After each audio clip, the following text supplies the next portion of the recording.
Check 1 2, check 1 2. What's up, y'all? Just getting set up over here.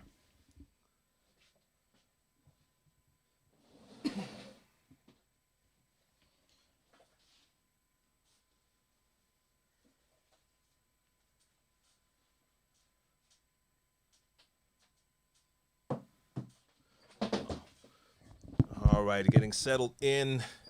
Just have to fix one more camera over here to get my extra angle. And then we're good to go.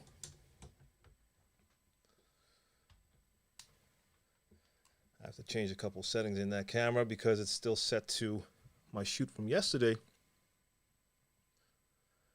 And basically you need different settings for streaming. Especially with this little camera because it's now set to 4K and that camera really crops in 4K, meaning that the image, the frame is really small. So when I put it back to 1080, I can get a lot more on the screen. Let's see, make sure it's set to manual, focus. And no, actually I'll leave that closed, otherwise I can't see my computer.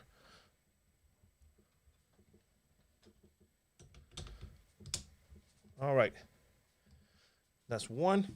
Just need to connect the cable. So what's happening, everyone? I already see the first complaints going on there. Mix and Mel, I see you. Yeah, we're definitely going to get into all of that. Let me connect the HDMI. It is a mess over here, even on screen with all these wires, but it is what it is. I want to have this mixer right here. Let's get this microphone a little bit closer so we can get my audio right. All right, I have to check this camera. Look at that. That is so beautifully out of focus. All right, let's twist that real quick. The other way. There we go. There we go. Get it nice and crisp. Yes, there we are. All right, that's working. There we are. There's me. Okay. That's perfectly fine. Just have to be sure everyone is in here. So I can see that YouTube is on. I see Facebook is on. Twitch is on. And Periscope most likely will be on. Let me open up Twitch for a second so I can get rid of that spam that I see. Because I don't think that my good buddy W is in here yet. I'll get into shout outs and salutes in a second, and then I'll do a proper intro. But just in case someone just tuned in by accident and you have no idea what you're watching, this is STK Live. In other words, Share the Knowledge Live. It's a DJ Q&A where you can ask me any DJ related questions. And today I have a special topic that I will cover later in the show, and that is let me turn my audio off. And that is this device over here, Pioneer's new scratch mixer, the DJM S7. Okay, let me just get into my Twitch. Let me set this up for a sec. Hold up. Because I have the moderator things open here, so I should be able to delete that real quick. Where is it? Where's that message? Want to become famous? Blah, blah, blah, blah. All right. Ban. Oh, did I ban the right one? Oh, God. I hope I didn't press the wrong one. It moved up. Dang, I hope I didn't just ban someone I wasn't supposed to ban. I can't tell now. 4 messages were deleted. Can you see that back somewhere? Oh, wow. Okay, I gotta fix that. I just banned Restream Bot. I hit the wrong one. I need to fix that because Restream Bot sends all the different messages to all the different chat rooms. Who has experience with the moderator stuff? Is there a way you can see your see who you banned? Oh yeah, review unbanned request. No, there's no unbanned requests. Let's see if I can see that here. Got to do this for a second, guys, because I do not want to Oh, here it is. Yeah. Okay. Can I now change that?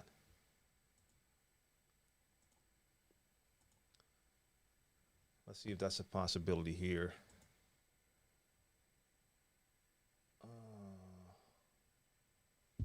Damn it, it's not showing. Because now it's not going to send a different, I don't think it's going to send a different chats here. Or maybe it is. Maybe it's just going to block my own promo. You know what? I'll let it rock for a minute because I still see messages coming in from the different boards. So it might be okay. All right, let me just start at the beginning. Let me scroll up for a second. We got Louis in the building. Super Sanchez, what's going on? Tech 9 is in here. THT is in here. Look, I know I'm not naming your entire names, but if I give you the beginning, you know who I'm talking to. Mario is up in here, Mario the DJ. Jamal, what's going on from Facebook? I'll get to questions in a second. Mixing Mel, we already saw. DJ Waves, what's going on? Who else is in here? We got a Mixator in there. We have Jermaine, Mr. Fahrenheit. Phil the Real, thanks for the follow. Rich Boy, what's going on? Who's this? We got Queen Callie. The volume is low. Is my volume low? Let me see my stream elements for a second. 1 2 1 2. Yeah, we can definitely raise that volume a little bit. I agree. So let's do that right now. Check. Volume raise. Oh, I see something else I have to fix. Hold up. I didn't even look at that screen. As you can see, there's two share the knowledge images in there. Bang. There we go. It's blocking part of the view. That's not what it's supposed to do. Now that's gone. Let me just boost the volume in here while I'm in here. Yeah. No, it's not just on Periscope. It is a bit low. Maybe because I'm a little further away from the microphone.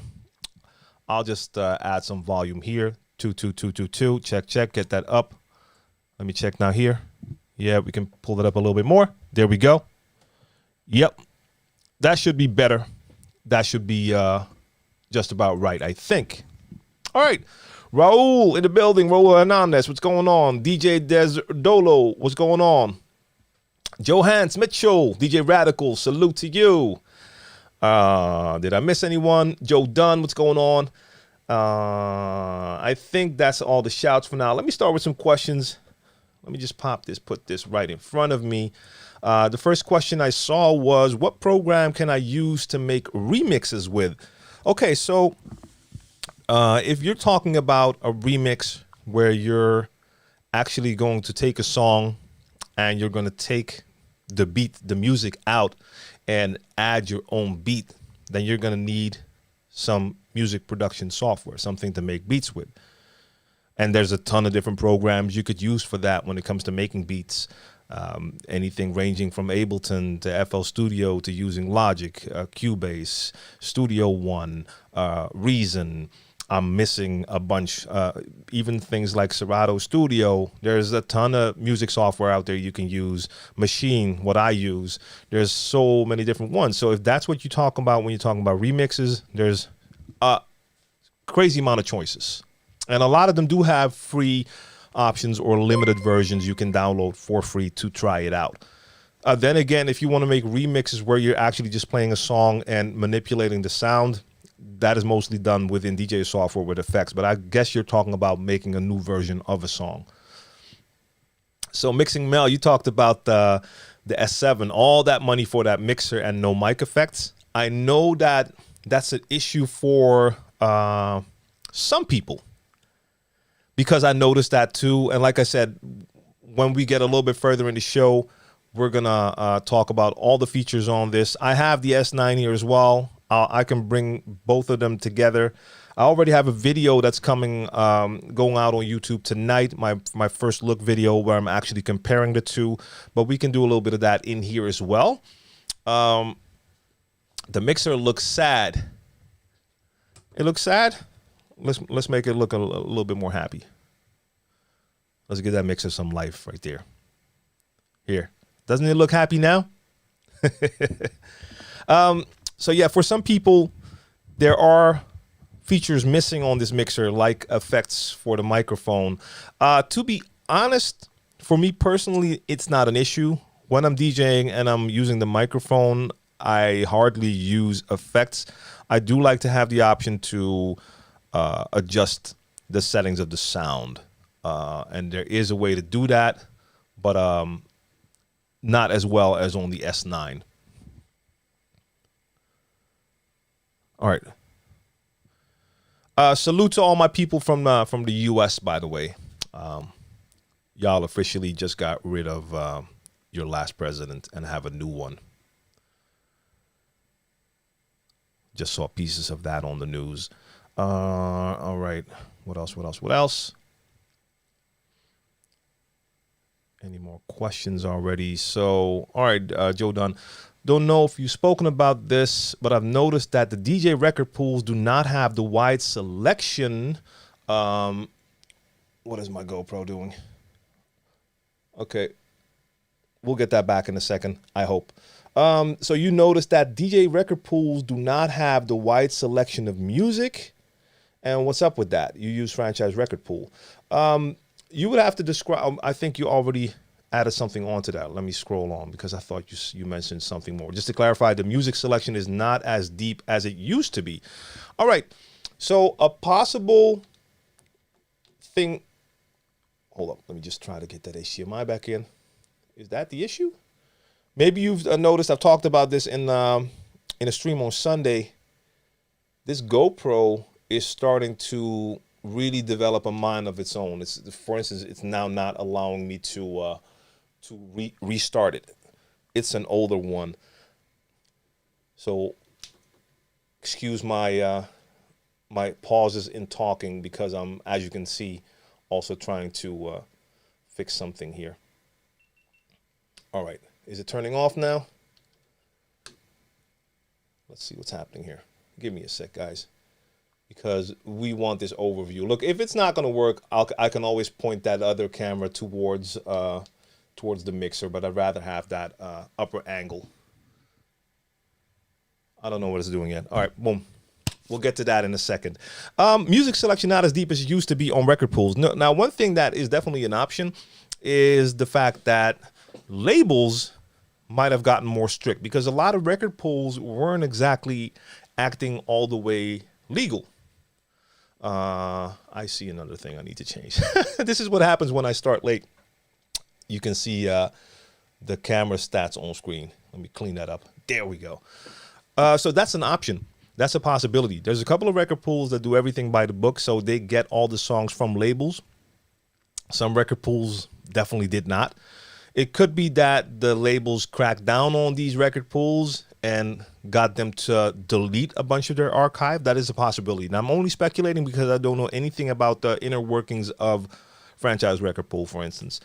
So that is a possibility that maybe they either lost a license that they're not able to do certain labels anymore, or they had to delete an archive because it was not legally there. That's an option. All right, Rane 72 or new S11? S11. But the Rane 72 is also a super mixer. I mean, I have the 72. I don't have the S11. I just know when it comes to the workflow, the Pioneer workflow is what I'm most used to and what I prefer. So the S9 is my go-to mixer. I really love the screen on that 72. S11 is like a S9 with a screen and some updated features. So that would be my top choice. But again, I know a lot of DJs who just had Rane, started out with like the 57 and after that got like a 62. So they're so used to the Rane that the 72 or now maybe the 70 is their go-to, and I understand that. For me, the 909 was my longtime favorite. After that, it became the S9. So I really like the way that feels and works. I still got my 909 right here as well. But yeah, you can't go wrong with either. That's just the fact. Original Fresh Prince, what's going on? My UK neighbor and neighbors in the building. DJ Remedy, what's up? What's up? Northwest Audio Events DJs, good day, indeed. Desdolo, I'm new to streaming. How do you get the background and layouts on Twitch? I have a Mac Pro. Should I use two computers? You don't need two computers. Now, depending on what you want to do, like if you want to DJ and stream off the same computer, it is definitely possible, but it will depend on the specs of your computer, what your computer can or cannot handle. If you're doing a stream like this one, where it's basically just a talking head video, you definitely don't need more than one computer.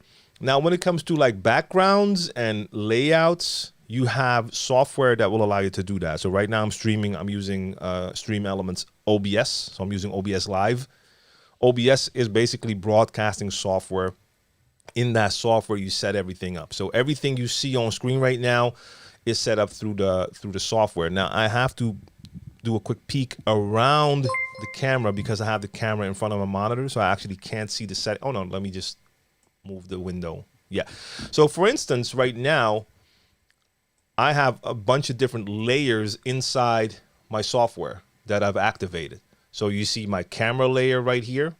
You see me talking, but you also see the logo and all the other stuff going on. So for instance, when my stream is about to end, I have a layer that's called, in my case, stream ending layer. And when I activate that, boom, oh, that's the stream starting, wrong one. Where's the stream ending? Right here, stream ending. Activate it, get it out of the frame.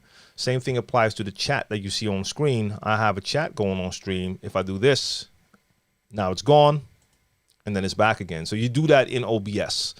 That is the advantages of using some streaming software like this. You can do those little extras, and yeah, it helps out with certain things. It makes the stream look a little more alive, I think. Now, normally when you see the multiple angle stuff, that's not happening in the software, but you could do that in the software. I'm doing that through hardware, but some of my hardware is not working with me right now.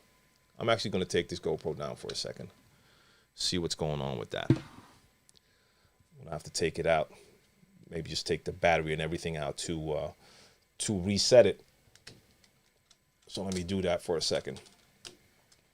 Again, for people tuning in later, tuning in by accident or whatever the case may be, I'm DJ TLM. I'm broadcasting live from Amsterdam. This is STK Live, Share the Knowledge Live, DJ Q&A show. So basically just questions and answers. We talk about DJ stuff. You ask questions, I answer.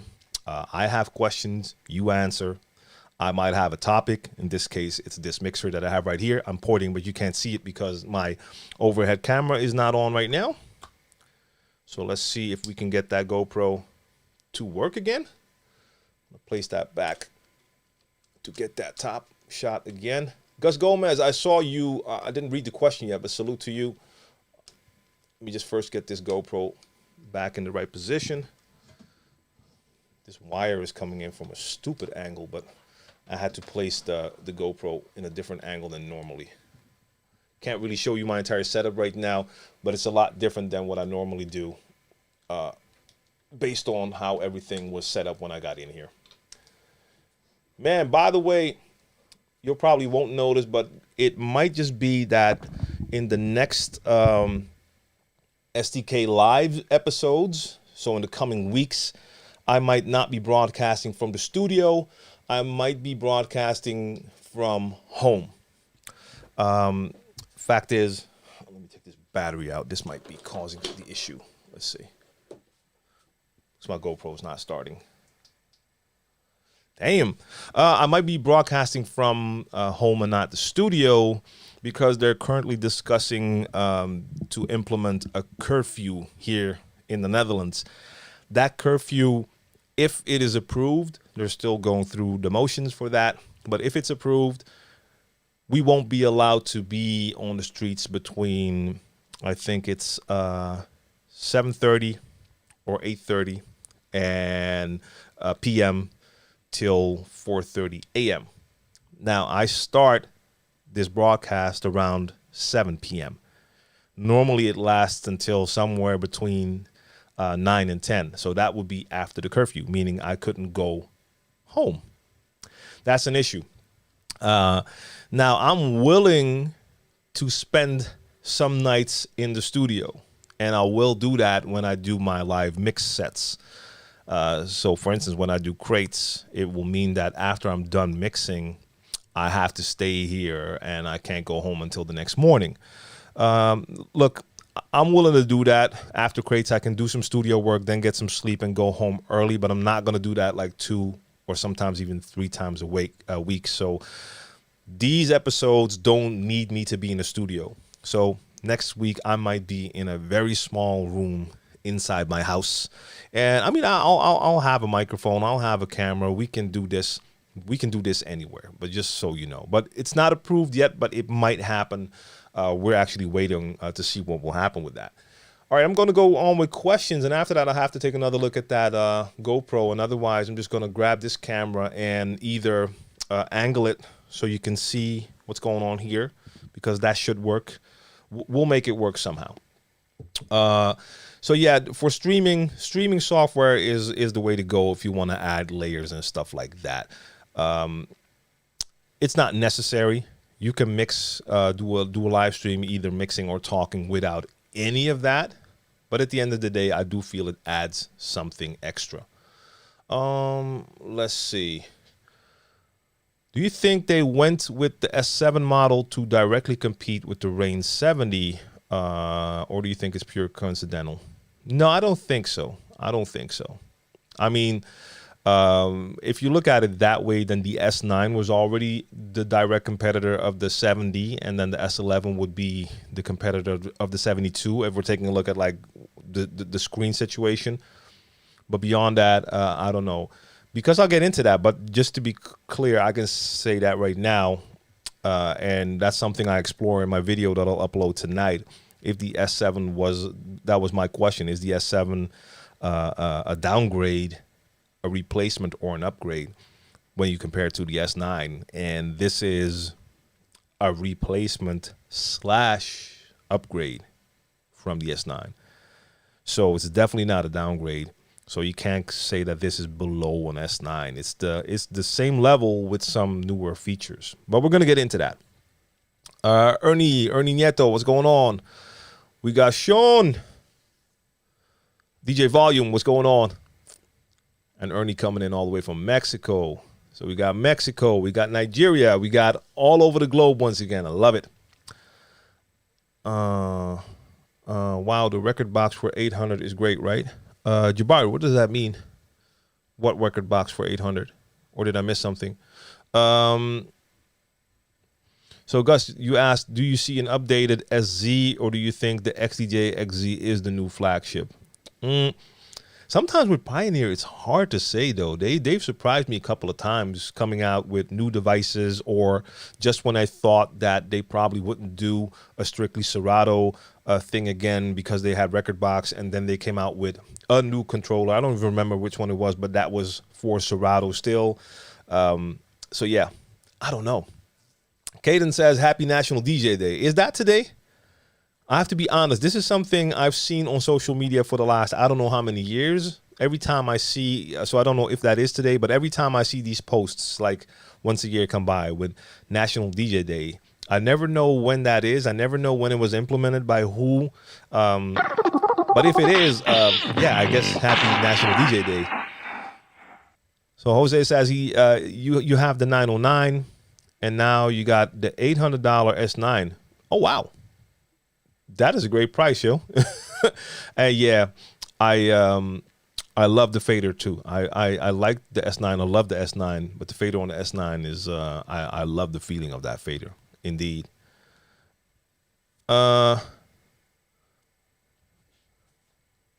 Okay, so I can see now that the Twitch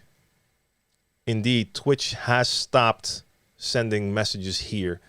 So I still need to see how I can unblock that ban that I just did. Let me just grab, go back to Twitch. So all my Twitch peeps, sorry, it did happen indeed. So for the moment, I'll have to use 2. I do need to see how I can unban Restream bot. It happened by accident. For those who missed it, I saw a spam message.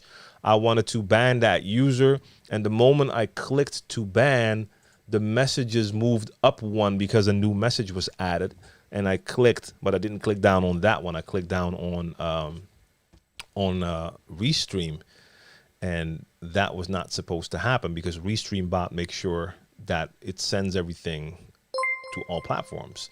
But just in case, let me just go through Twitch for a second, because I have my peeps going wild here for a second. Let's see. Who do we have here? Phil the Real, what's going on? Can't wait until the S7 comes out.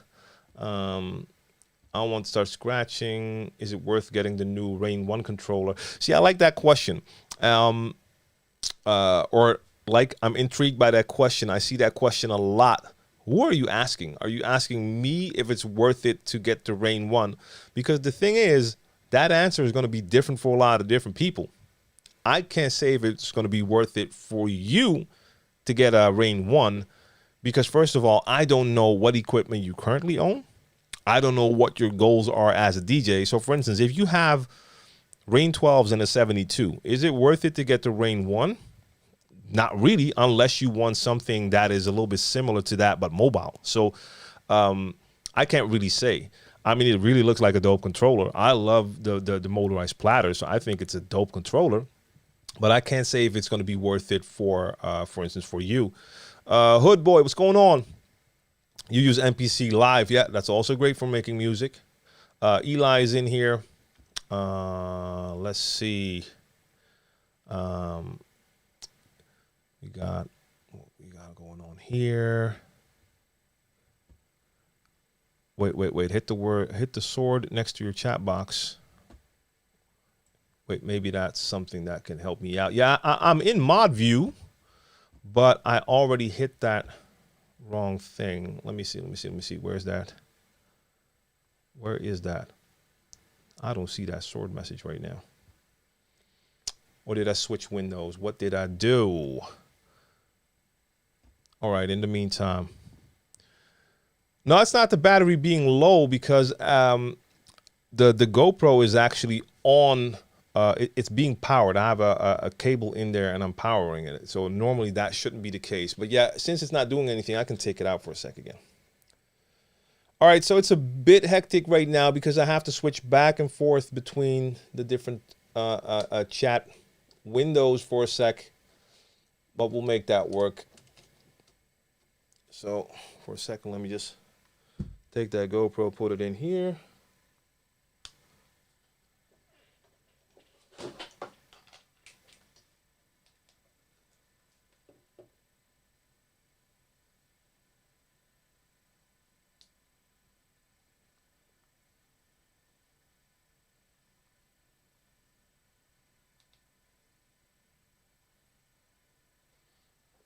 We'll see. I don't know. Vanja, what up?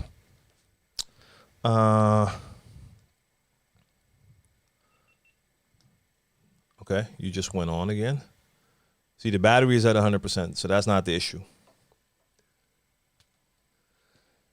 Let's see what happens now so we can get our top view back. I would really like that. Stunner, thanks for the follow. I see you.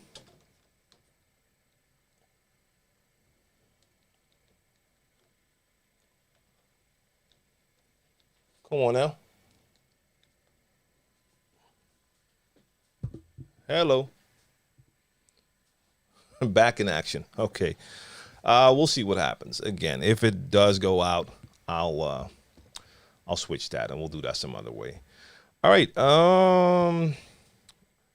Quick question from Hello Frick. How COVID-19 affect me work-wise? How it has affected me? Okay, so when it comes to DJing, I guess my story is the same as a lot of other DJs in a lot of countries around the world. I have no gigs. I haven't had any gigs basically for the entire 2020. So that is a direct result of COVID-19.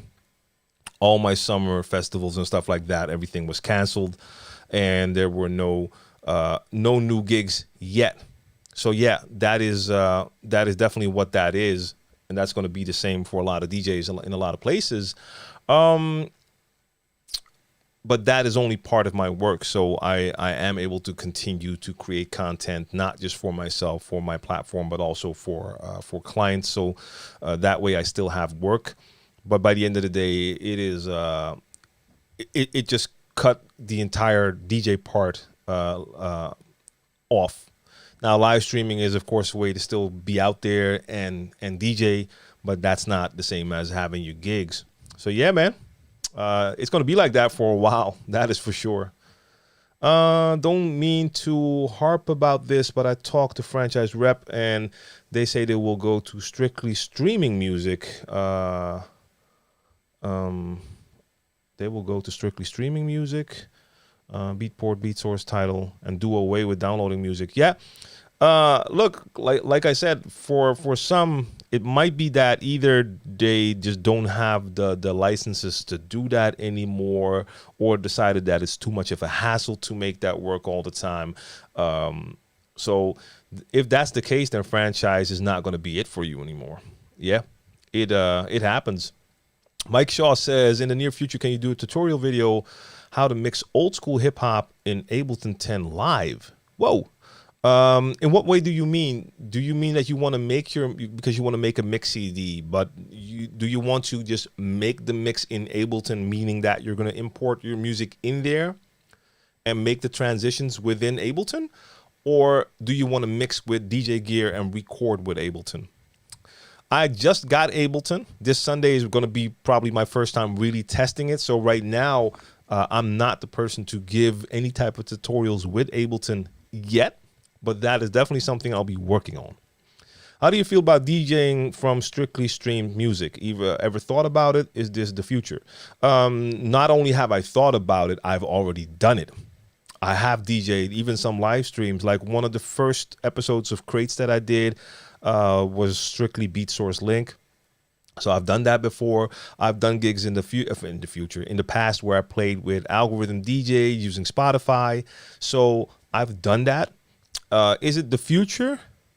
I think it is part of the future. It is not going to be the future. I could never see myself switching to only streaming. I would always want to have the backup of having music on my computer. So a combination could definitely be the thing. So for instance, you could have some crates that are just your crates, just the way you like them, with the music in there that you like. And for anything extra, you use streaming services. I mean, there's a ton of options when it comes to that.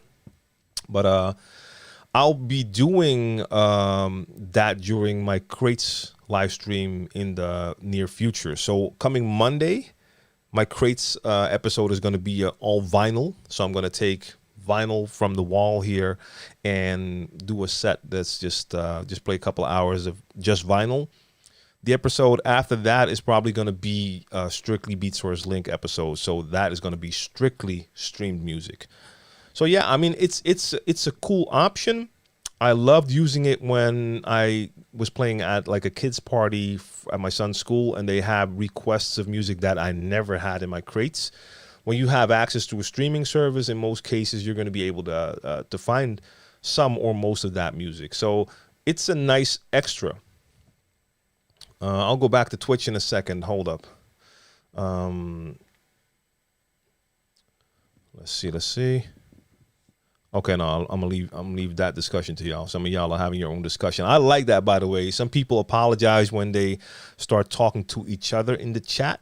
That is a good thing. This is a community effort, a community vibe. So you can talk together all you want to. And a lot of times people might actually have an answer to a question that you have, or you're discussing something. And a lot of times it might even be something that I don't have an answer for. So yeah.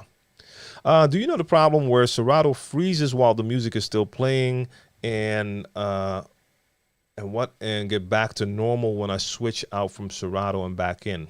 No. I've had that happen once. That was just a computer issue, I guess. So I think the CPU of the computer just couldn't handle certain processes that were going on at the same time. And then Serato froze, but the music kept playing. So it didn't shock me too much. I saw the screen and was like, what's going on? The only fear I had was that it wouldn't come back, but it actually just started to play again. So yeah, that was perfectly fine. But I don't know how it happened. I don't have an answer for that. Let's see. Let's see. I don't know if I can recommend any motorized Rane platters. I'm on my 3rd and 4th now because the platters start drifting after 2 months on the first 2 I own. Art of PHN. Wow. The Rane 12s you're talking about, right? Of course, I have to assume. Damn, that's not good. So the first 2 that happened to, but have you had the second pair for longer than a couple of months now? And are they still okay? I don't know if these, okay, new ones will have the same problem. Okay. Glenn says, my goal is to be a wedding/mobile DJ, but also get into some turntablism. Yeah, well, you can do both. I mean, you could do turntablism in your free time, just practice all of the scratching, juggling, you name it. And you can even incorporate some of that into your wedding/mobile DJing. I mean, don't go all out with crazy showcases, but you can definitely do some of that. Oh boy, Gus Gomez, you're at it again. You and the gear, man. You and the gear. The white Nexus setup, yeah. I mean, white setups look dope. I have to agree. Let's see. Let me go back to Twitch for a sec. Mixing Mel in the building. Who else is there? Is there anyone there I haven't seen yet? So NYC dope. I'll take another look at that in a second to see if I can actually fix that.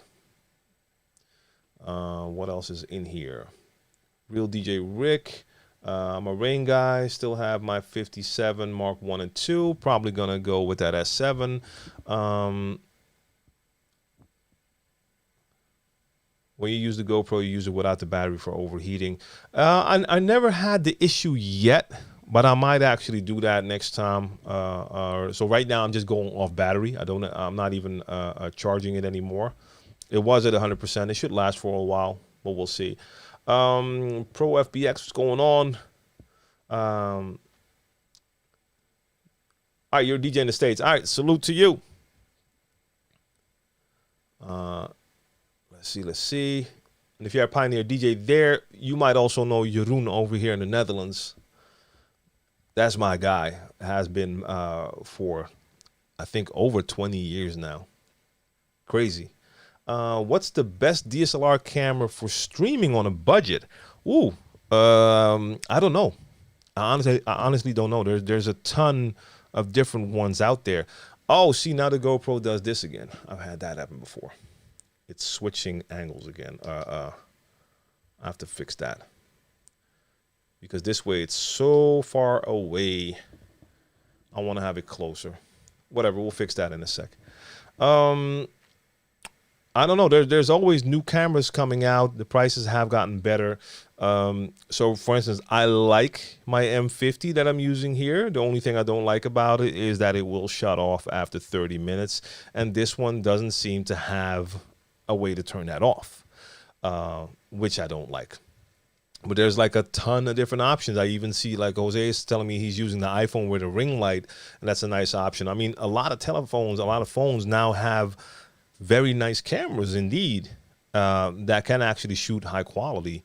I would prefer at least a camera that won't shut off after 30 minutes because this one will shut off and I have to touch it again. But beyond that, I really like it. So I don't have an answer for that. There's so many dope cameras out there. I used to use my main camera, it's not old, but it's an old model now, Panasonic, the GH4. But I messed up the HDMI port on that one recently after years of use. And then I found out online that HDMI port is actually a weak point, and a lot of people have that issue. I'm not going to spend money to fix that one because it's just too old. So at a certain point, I just need to renew it, get a newer one. But we'll wait and see until we do that. Let's see. Okay, you have the curfew in California and no one does it. That's the thing. I wonder how it's going to be really hard for the authorities to uphold the curfew. So we'll have to see what happens here. But I don't want to be the one out there being caught. So let's see. See, that's what I like. Now I see other people with suggestions about cameras. Get that going on in the chat. That is a good thing. That is a dope thing. I like it. Let's see. What else? before we get into this little beauty we have in front of us, this beast. Ohio in the building. What's going on? Self-explanatory, I think the name says. Salute to all of you in the chat. DJ Marley, I know I missed some people, and I have to go a little bit back and forth because of not having Twitch in my restream right now, but we'll make that work. So let's get into it. And like I said, I have a video. I have to finish the edit after this stream, actually, about the S7. It's a first look video. So I haven't even see it. That's the camera right there. That's that M50. Oh no, that's the GoPro turning off again. It's freaking out. I'm not gonna go for that anymore. I've had it. I'm just gonna switch this camera in a second and use this one. So let's stop with that GoPro. Don't want to spend any time on that anymore. Too bad. But I think it is just time for a new one. This one, I've had this for years. It's been all over the globe. Seen a lot of things, but it's kind of freaking out. Or I might even hold it and show you up close in a sec. We'll see. So I have a video coming out, a first look video about this this mixer right here, the DJing S7. And I'm going to say a bunch of things that I also say in that video, but I don't mind. So the first thing I thought when I heard S7, if you look at the name, that sounds, when you know there's an S9, S7 sounds like it's going to be a lower tier mixer. And it's pretty clear that that is not the case. This is not like a lower level. So it's not like you have the S11 on top, then the S9 below that, and an S7 below that. That is definitely not the case. So I don't know what the intent was. Is this the replacement for an S9? I think it might be. It seems illogical for me to now see an S7 and then still see an S9 Mark II, which would then have to be in between an S7 and an S11. Doesn't make a lot of sense, but I don't know. But if you look at the overall features, and I posted a photo on Instagram yesterday where I had the S9 and S7 next to each other, and I asked people for the differences, and a lot of people could only answer me by saying there's a couple of buttons. Visually, just looking at it, that is all you'll see. And indeed, there's only a couple of buttons that are really different when you compare the two. But there's more than meets the eye. And this mixer does have a couple of updated features that fall more in line with the S11. But some people will prefer the way it was on the S9 over how things are on the S7. So it all depends on your personal preference. So for instance, when we saw the complaint in the beginning, I forgot who said it, about the fact that there's no effect control for the microphone. I saw you saying in the chat. I also saw Skills say yesterday, the MC Skills say yesterday on IG, that was just a no-go for him. And I know he also DJs, but he is an MC, and I guess he really likes to have his echo on his mic. And in this case, he couldn't do that. So for him, that was a no-no. For me, that wouldn't be a deal breaker. That's going to be different for everyone. When it comes to the mic, there was something else. The mic levels on this one, there's just one knob. Let's see, because I want to start showing you. The S7 basically has one knob for the control of the microphone, the sound, and it's a knob that just says high, low, meaning that if you take it to one side, you add high. If you take it to the other side, you add low, or maybe take out some high. On the S9, you had a separate high and a separate low, meaning you have way more control over your EQ. That's a better control if you can do that. So that would definitely be my preference. I like to add a little bit of high, take a little bit of low out when I change the microphone settings. And I guess you can't really do that on the S7. Now, I haven't tested the mic yet, and I'll be streaming with this mixer on Friday. So I'm going to try it out. We're going to see how that sounds, how we like the sound. Okay. So it is working now. We're going to do this. Let's do this from here instead of the other way. So I'm going to have to back up for a sec.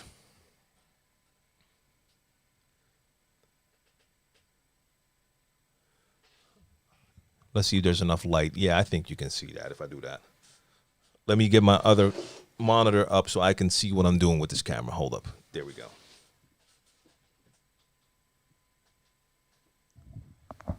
Can my mic make it over here? Yes, it can. Okay, so taking a look at this side, you have your mic on-off switch. I don't know how that got turned on, but it's on.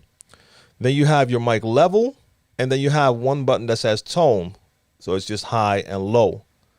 And you have your feeling adjust for your crossfader, your reverse, your curve, and you can do the same for the 2 channels. And then next to that, you have your aux input level. And that is one of the new features, the Bluetooth. So yes, you can pair a device, a Bluetooth device directly to the mixer. That is a feature that I like. It's not something I would use during a normal set. It's not like I need to play stuff from a Bluetooth device, but just to have that as an option. So for instance, as your backup set or just a backup device, my phone, just with a song loaded, or my phone where I open a DJ app and I could play something off that. That's a nice option to have. So it's not groundbreaking. It's not like all of a sudden I'm going to use that for my sets, go all out with that. But I think it is a nice option to at least have that. And for some, yeah, I see some people in the chat already saying like it could be nice option for wedding ceremonies. Are you talking about the Bluetooth, NYC? Yeah. Okay. People are helping each other out. Okay, cool. I see that we have Pro FBX from Pioneer already helping some people out. That is a good thing. Yes, I am from Amsterdam. You can blame the accent on hip hop and movies. All right, so let's take it. That was the back. Y'all want me to grab the S9 just for a second so you can so we can do the comparison so you can see the differences? That might be cool. Let me know in the chat. Shall I grab the S9 or shall we just continue with the S7? If not, I'm just going to continue with the S7 for now. Yeah, let me continue with the S7 for now. We can grab the S9 later. All right. So this part is basically same as the S9. You have your Magwell fader. Love that fader. Love the feeling of it. Then we have our channel faders. Now there's nothing visibly different about them except I think the color of the caps, but they do feel differently compared to the S9. That was the only thing that felt different, and I don't know how to describe it because cheap is not the way I want to describe it, but it didn't feel as smooth and elegant as the S9 channel faders. So if I had to choose channel faders, the S9 channel faders are the ones I would definitely go for. I think this part is the same. Now you still have your sample volume. Now when it comes to the pads are actually a little bit bigger, and that's because on the S9 you have that little part in the middle where you actually have your bank select. You have your 4 little buttons right there. So they had to make some room, and the pads are a little bit smaller. In this case, they have all of those knobs above, or all of those buttons above it, so they could make the pads a little bit bigger. Now, will that be better during the performance? I don't know if I'm going to truly tell the difference. So yeah, I'll be playing with it. So we'll I'll see if I notice that. I don't know if that's something I would actually notice. Do I prefer to have those pad selections on top? It doesn't really matter to me because, in all honesty, I think in 95% or more of the time when I'm playing, those are just set to hot cue. But, and here's a big difference, and this is where that same S11 vibe comes in. This mixer does have that same option to let you choose 2 different ones for 2 parts of your performance pads. So the top part could be hot cue and the bottom part could be a different, something different. And you can't do that on the S9. I would say that you can consider that an upgrade. Let's be real, because that's a dope feature. I think if I had that feature and I'm gonna have that feature now. Even though, yeah, I'm gonna use that Friday. Like in the Monday mix with all vinyl, I won't be using that, but Friday I will be. And I think in that case, most likely I will do more. Like for instance, if I have my hot cues here and a roll underneath that, you might hear a lot more rolls than you normally hear me use. Or I might have my samples under there while I use the top for cues. We'll see. So that is a difference. Now there is a little difference that this only has one display and the S9 had two. When I first saw a picture, I didn't even see that display, so I thought the S7 had no displays, and that would be a downside for me because I feel it's important that you should be able to see which effect you have activated there and have that BPM there. It's something I look at every now and then, even though when this is blinking, you can see that it's activated. But yeah, there is one display. So real quick, let me go to the top for a second. It's a little different. Like on the S9, this is a knob, and here it's just a little button, a little clickable button. And you can only choose line phono A and B. You have a couple more options on the S9, but it's not a big deal. Now the browser is, I think it's placed in a little bit of a different place, but it is in the same area. That's why I have to grab my S9 in a second, because I'm going off ahead now, thinking about where everything is on my S9. Now, what is different, and when I saw, and what a lot of people saw, they were like, hey, wait a minute, the S9 has 6 buttons for the effects, and this only has 3. And that's what I saw too. Now, the fact is, you still have 6 of your onboard effects here because they have 6 buttons. They have the 6 buttons. They just moved 3 to that way. So you still have less buttons, I know, but you can still, in one take, go to all of those onboard effects. And that's going to be different for different DJs as well. I'm one of those DJs who only uses the onboard effects. I basically never use Serato effects unless I have to. So for instance, when I was doing my live stream with the Reloop Elite on Monday, I had to use the Serato effects. I really, really prefer the onboard effects, especially the ones on the Pioneer mixers. Always use them and just really, really like those. So that's my pref right there. Oh, we got a raid going on. DJ Get Down live in the building. Salute to you and salute to everyone. Welcome to STK Live, Share the Knowledge Live. The DJ Q&A going on. And right now we're taking a close look at the DJM S7. I got a video about this coming out tonight on my YouTube channel. But we're just taking a look right now, looking at some of the overall, the features, the looks, you name it. Now, what I need to get into on Friday when I start mixing with this is the extra features that you have. So you have the 6 buttons, 3 here, 3 there for your onboard effects, and you can also use them for your Serato effects. But then they added a new MIDI feature, and I have to really look into that and test that. Haven't done that yet. But once you use that, you can use the big toggles here that you normally use for your effects. You can also use them to trigger some different MIDI things. Now, the reason I haven't checked that yet is because it wasn't the first thing that interested me, because I'm a pretty simple DJ.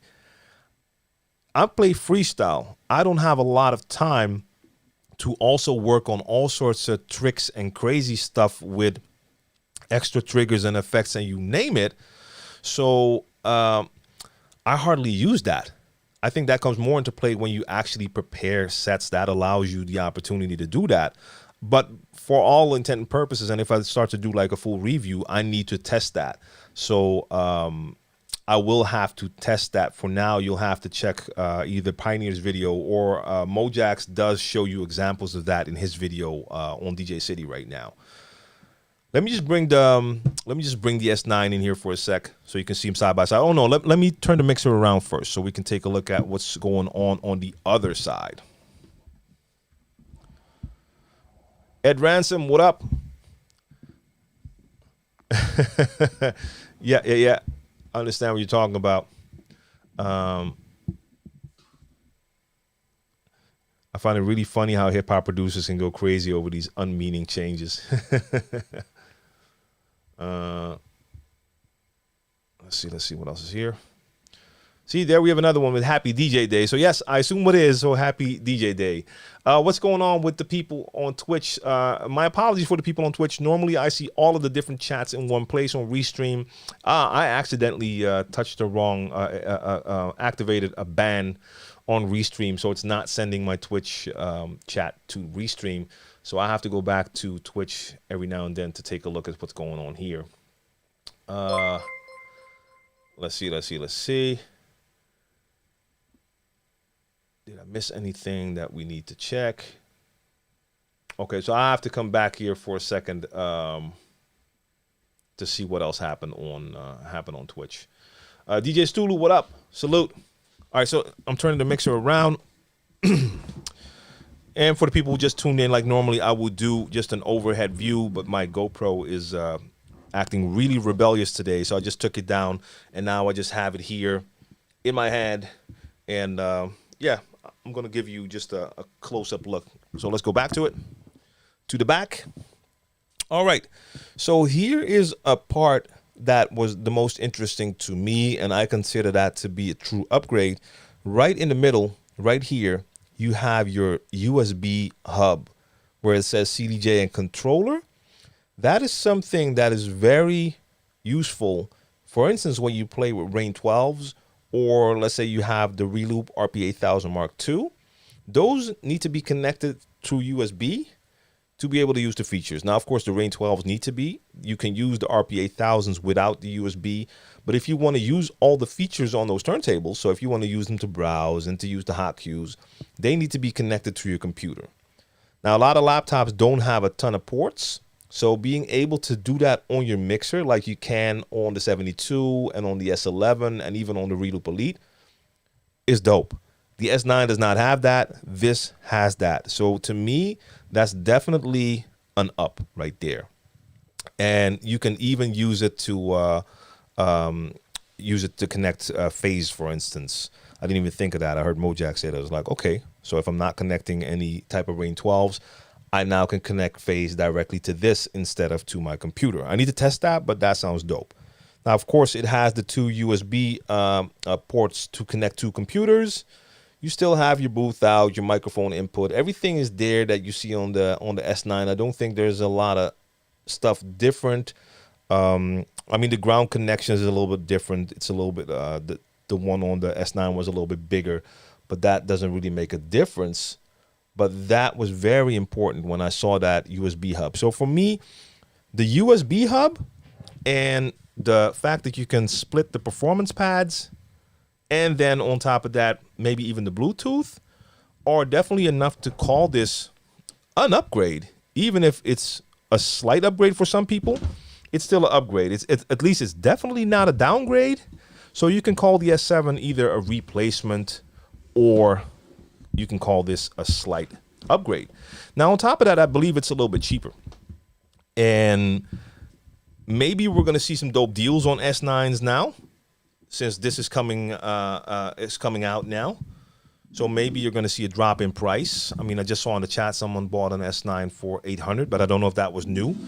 So if you can find a dope deal on an S9, then the question basically is, which features are the most important to you? So for instance, if the whole split the performance pads thing is not interesting to you, which could be, maybe that's not something you're going to use, then that's not something you need. If you know you're not going to need that USB hub, hey, then you can choose to just go for an S9 if you can find it cheap. But that's the thing. Hold up. 9 Iron in the building, of course. Mixmaster G, what up? No, the chat bot. So I'll explain it one more time for people who just tuned in. I saw a spam message on Twitch.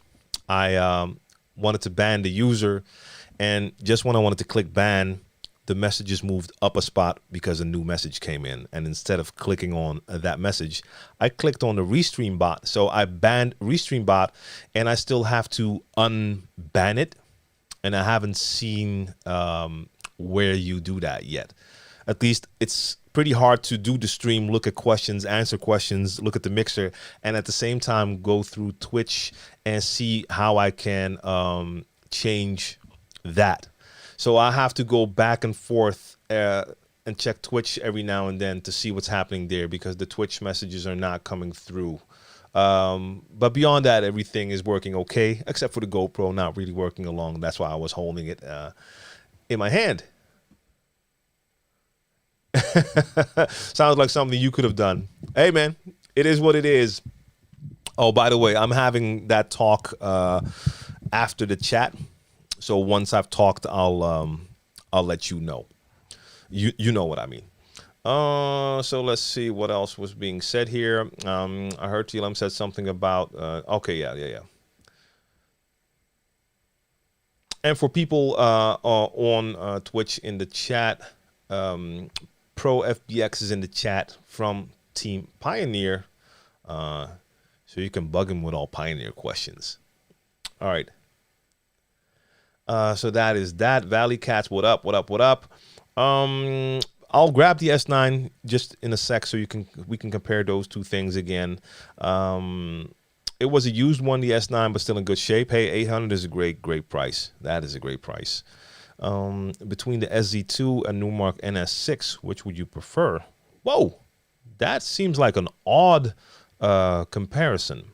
Remembering the NS6, that was a pretty small controller. Not like small like a 400, like a DDJ 400, but it wasn't that big. The SZ2 was like a monstrosity, a beast. But if I would have to choose one, I only used the NS6 once, a long time ago. So just thinking about which of these controllers would be best suited for today's versions of DJ software, I would have to say the SZ2, strictly because the NS6 is pretty old, and I doubt that that's in any way up to date with all the features that we have now. But then again, if you're looking for portability, an SZ2 is nothing. There's nothing portable about that. It's just a huge thing.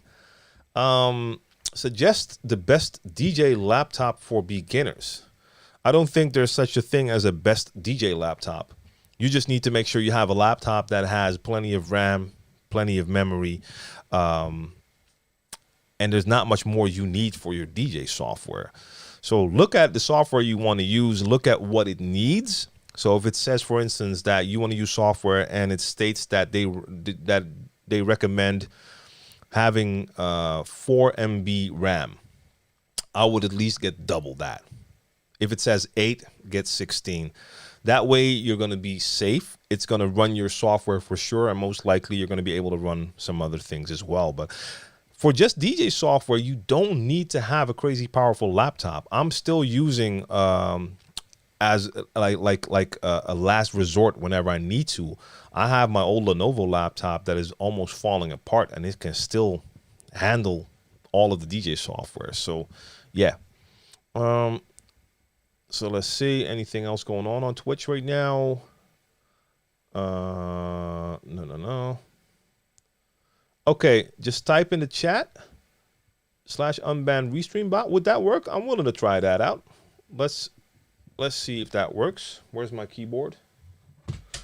So NYC Dope, I appreciate you with the Twitch help, because I have to be honest, I use Twitch, but I'm definitely not in any way a Twitch expert yet, because there's so much you need to do. I need to get more moderators. That's what I need to do. That's where we need to start. So for all the steady viewers in here, you can hit me up on the messages and whatever you call them here, whispers, if that's something you would like to do during these events. Because I have one right now, and he's not here right now. Okay, so did I do it right? Thank you, NYC, NYC Dope. Thank you for knowing that or looking that up or whatever the case may be. I just unbanned the Restream bot, so that should work. All right. DJ Wave says the MacBook Pro is a good laptop. #1 recommended. Yeah. I mean, it definitely is a good laptop. I mean, let's be honest. You don't need a MacBook Pro for DJ software. Like, you can do it a lot less than that. But if you want to DJ, but maybe you also want to do some production, maybe you also want to edit some videos, then you need to look at a lot more. But yeah, man, there's plenty of options out there. That's that. Mr. Arnab, what up? Aolamid, what up? The OWC for refurbished MacBooks. That could be good as well. For a good DJ tip, the best tip is stay offline. All right, let's see if Twitch will come back to us, but otherwise, I'm still checking Twitch as well. DJ Damage, thank you for that subscription. I appreciate that. I just appreciate all of that support for real. The Rane One and this S7 both have my attention. Kind of nice to see Pioneer pricing this mixer a bit more reasonably. Have you seen any other DJ gear coming that is on a similar level to the One and S7? I doubt we're going to see a lot like the One because there's just not a lot of controllers with motorized platters. So I don't know. And there's also, when it comes to scratch mixers, it's also a pretty limited market. It's not like brands are going to have 10 different scratch mixers. So I don't know. Rane has the Rane 72 and the 70 out now. So I don't know if they're going to do something soon. Reloop has their Elite. I doubt they're coming with anything new soon. Newmark has a bit of a cheaper model. You hear that? That's that GoPro all by itself, just beeping away, going absolutely crazy here. I have no idea what it's doing. But so I don't know. Okay, Twitch isn't back there yet, but it might happen. I'll check here.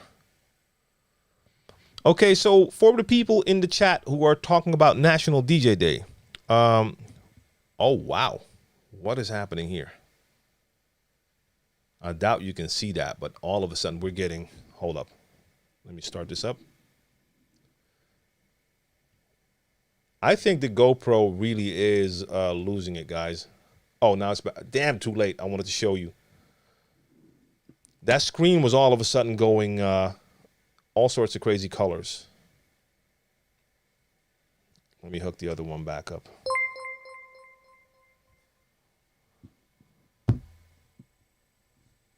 All right. Oh, my bad. It's recording. Oh.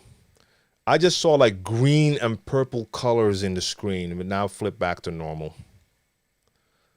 Yeah, I think it's lost it, bros and gals out there. I bet Denon will come out with a motorized Denon Prime 2. Hey, we were talking about this last week. Like, in my opinion, the only thing doper than having like a Rane 1 is having like a combination of a Rane 1 and Prime 4. Something that's all in one with motorized platters and like some sort of screens in there. That will be absolutely bonkers.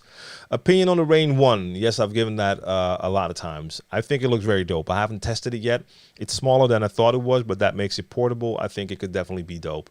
The S9 is still a great mixer. Don't feel bad. No, definitely do not feel bad.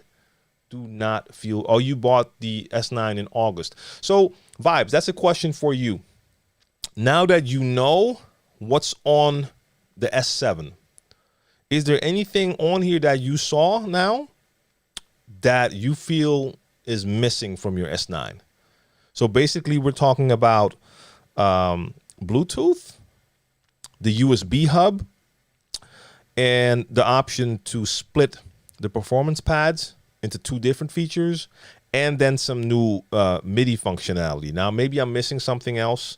Oh, yeah, one more thing for the vinyl users out there, and Mojack said this. I'm going to test this Monday for crates for my vinyl edition. Mojack said that the phono preamps in the S7 sound better than the ones in the S9. So on Monday, I'm doing an all-vinyl set. I'm going to use the S7, but before I do my stream, I'm going to connect my S9. I'm going to play some vinyl, record that. Then I'll play with the S7, record that, so then I can actually hear the difference. But I believe Mojax knows what he's talking about when he's talking about this stuff. So he said that the phono preamps were better. But back to you, Vibes, or E-Vibes. Are those features you really need that make you say like, oh, I really needed that? Because to be honest, I could do with the convenience of having that USB hub in the back. I think it's dope, especially if I'm using the Rane 12s or the RP 8000s. But I do not need that functionality of the RP 8000 per se. And if I'm playing with other turntables like the Vestax PDX 3000 I'm using now, or like my VL12s, then I don't need that at all. The split performance pads are dope. It's cool. It's not something that for my normal DJing would totally improve my sets. So it's a cool thing, but it's not like I need it. Bluetooth, also, it's a cool feature. It's not something that's going to improve my sets. So I like the extra features, but my S9 is still a beast and will still allow me to do everything I want to do. So if I had an S9 now, I would not feel in some sort of hurry to now get rid of my S9 and get an S7. Unless you really want that USB hub and those other features. But yeah, if you haven't bought one yet and you're choosing now, you want to buy a scratch mixer and you have the choice between an S9 and an S7, then I think the S7 has more to offer. Unless you're one of the people who wants to have, for instance, the echo on his microphone, and you can't do that with this mixer. So it's going to be a personal choice for a lot of people. But yeah, I definitely like what I've seen so far. So I can't wait till it's Friday and I get to actually play with the mixer. I already know that it's going to feel great, because everything about this mixer, except for the channel faders, and they're not bad, they just feel a little bit different, everything else feels the same as the S9. I love the workflow on the S9. I'm used to it. I don't have to search for things. I had that issue on Monday. I was playing with the Reloop Elite again for the first time in a couple of weeks, and it's just different when you compare it to even a 72 and an S9 or an S7. So I got caught up, and so first off, you have to use the Serato effects. That's not what I'm used to. I like to use just the onboard effects, but okay. Something about triggering the effects on the Elite just worked a little bit different. You have to use the fader to change the parameters instead of like a knob. You do have a knob for the timing, but it's in a place where I'm used to browse. So at least 20 times on Monday when I wanted to browse a new song, I changed the beat parameter on the effect. So little things like that. But with this one, hey, it's like looking at an S9. So I know the workflow is going to be perfect for me. I just have to start experimenting, first of all, with that MIDI feature, and maybe do a little bit of work with the split performance pads. So John says that's the only thing he misses on the S9 is the performance pads. Besides that, you wouldn't switch it. I feel the same way. Now the hub is a thing. The USB hub is a thing. I'm in the position of luxury where I can just grab the Reloop Elite or 72 with the hub. So if I'm playing with the 12s, I'll just grab one of those mixers. But if I would have an S7, I could grab that one, and then that would be a good choice as well. I have the Numark M6, and I use that with SL1200s and Rane SL3. Talking about old school? No, that's not talking about old school. Hold up. You want to start like that?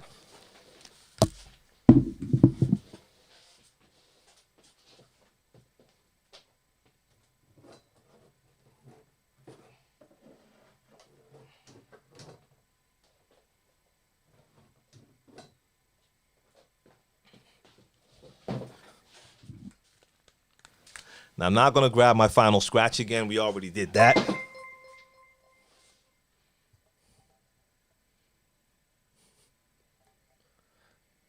That's more old school right there. SL1. Beaten down SL1. Still works, though. But that's taking it back in time.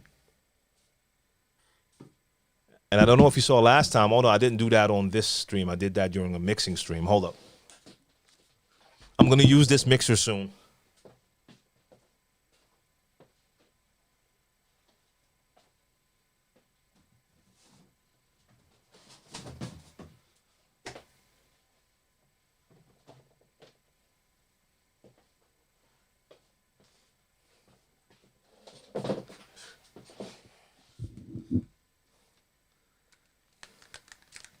This is not even that old school.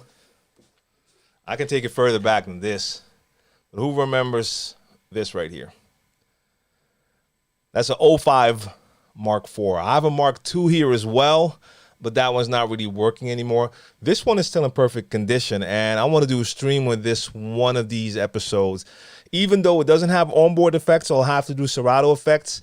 I'm definitely going to use it. It's heavy too. It looks huge, but it's actually smaller than the S7. Let me place it next to it so you can see. All right, GoPro, live. Show me you have life. Let's see if it wants to connect. There we go.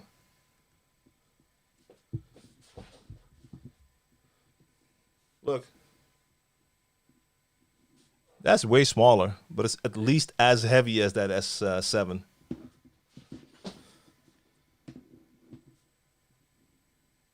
Yeah.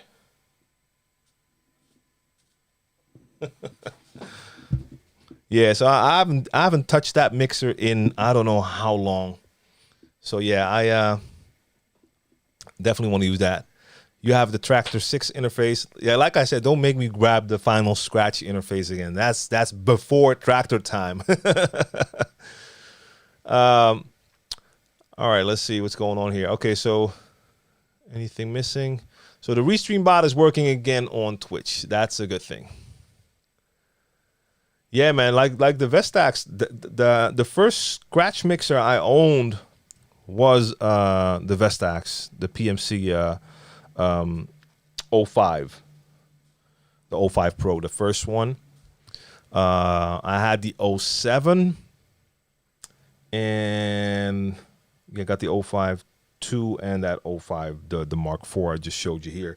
But the Vestax was my first scratch mixer. I remember when I first used that was like a mind-blowing thing for me, because until that time I'd only used club mixers, and none of them had anything you could compare to the faders that were in the Vestax. Now, audio-wise, the Vestax mixers were pretty horrible. Like when I used them in the club, it always sounded terrible compared to the DJs who were playing on club mixers. But I was stubborn. I would bring my vinyl and that Vestax, playing with that. So even though sound-wise it was horrible, it was a joy to use them to play in scratch. Yeah, I still have my Dicers, but they don't work anymore. They died. I don't know why, but all of a sudden they just stopped working. So Philip Tan, just for you, I'm going to grab it. No, this is not the UFO-looking one. You're talking about the first version. I have the 2.0.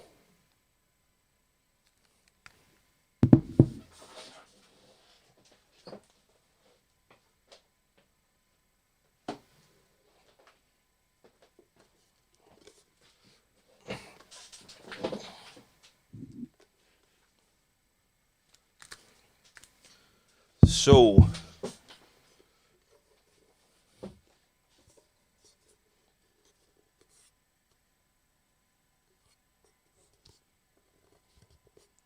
using Firewire. Built like a tank. This should still work too. I said it a while ago. I was going to test this, which I should still do one day. I should even still have, or should, I know, I still have my Final Scratch control vinyl in here somewhere as well. Yeah, man. Yeah, I kept a lot of the old equipment. Some of it works, some of it doesn't work. It's kind of memorabilia too. I mean, it's not like I was planning to play sets on using Final Scratch, but it's a part of my history. I did a lot of gigs with that. That was my first like DVS So yeah, I decided to definitely just keep that around as like an ornament in the studio. Um, let's see.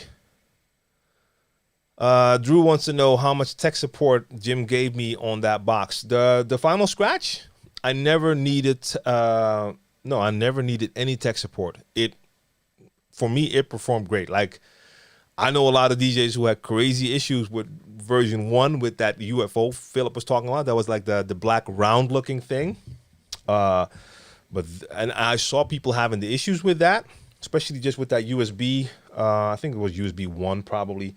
The Firewire Beast right here never gave me issues. So no, I enjoyed playing with that. I did have a laptop Diomi ones using that, but this definitely continued to work for me. But that was before I had Serato, indeed. Yeah, Throwback Wednesday, in a way it is. And it definitely looks like a car amp. Indeed.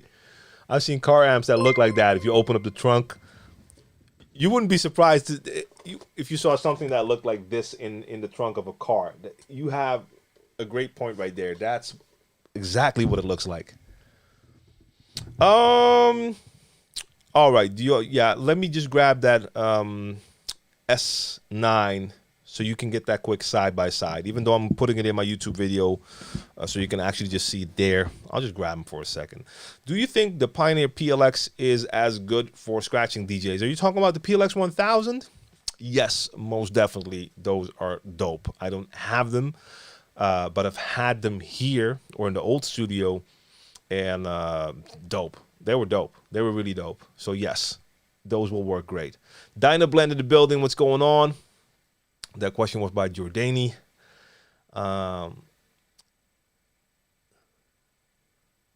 Okay.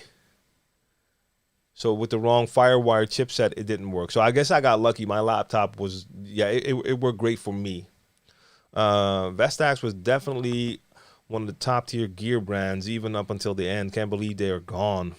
Yeah, I mean, top tier, like I said, the only thing was that, like, when it came to audio quality, it just wasn't good. The Vestax mixers never sounded as good as, like, when I was playing with those in clubs and people were using Pioneer mixers. And like the Pioneer club mixers at that time weren't even that great. People were using like the DJM 500 and the 600. I mean, they sound okay, but those weren't the best sounding mixers, but they sounded a lot better than when I played with my Vestax. So, but for scratch mixers, that was the go-to mixer. Most people had the Vestax over here for scratch. The scratch DJs had the Vestax mixers. Some had the Technics mixer when they had their scratch mixer with that super way, in my taste, way too smooth crossfader. You could like blow, like literally blow at the crossfader and it would move. I definitely didn't like that. DJM 909 was nice. Okay, someone already said I'm pulling out everything while we're doing this. Look, it's right next to me, so I'm going to do it. I've already did it before. I'm going to do it again because I have to agree with that. The 909. Oh, it's so heavy. Oh, my all-time favorite mixer. Yeah, baby. My favorite little beast right here. Yeah, man. I have it. It's not working. And one day I'm going to get that fixed. Even if I don't go out to DJ with it, I'm going to get that fixed. I need to have a working 909 here. That mixer, man. Yeah. Even though it lacked the features, so at a certain point it was just not as good as the S9.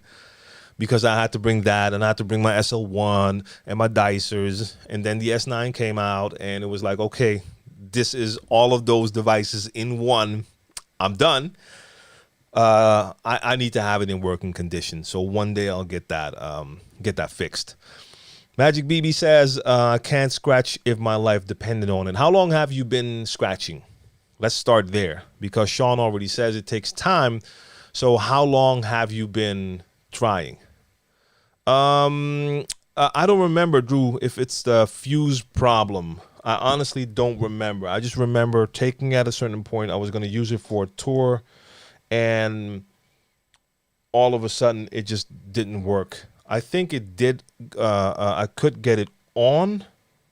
So I need to actually take a look at it again because I know I can power it and I know the screen will go on, but something was wrong. I was going to use it for a theater tour at that time, and during the first rehearsal, it just no sound anymore. It didn't work, so I had to.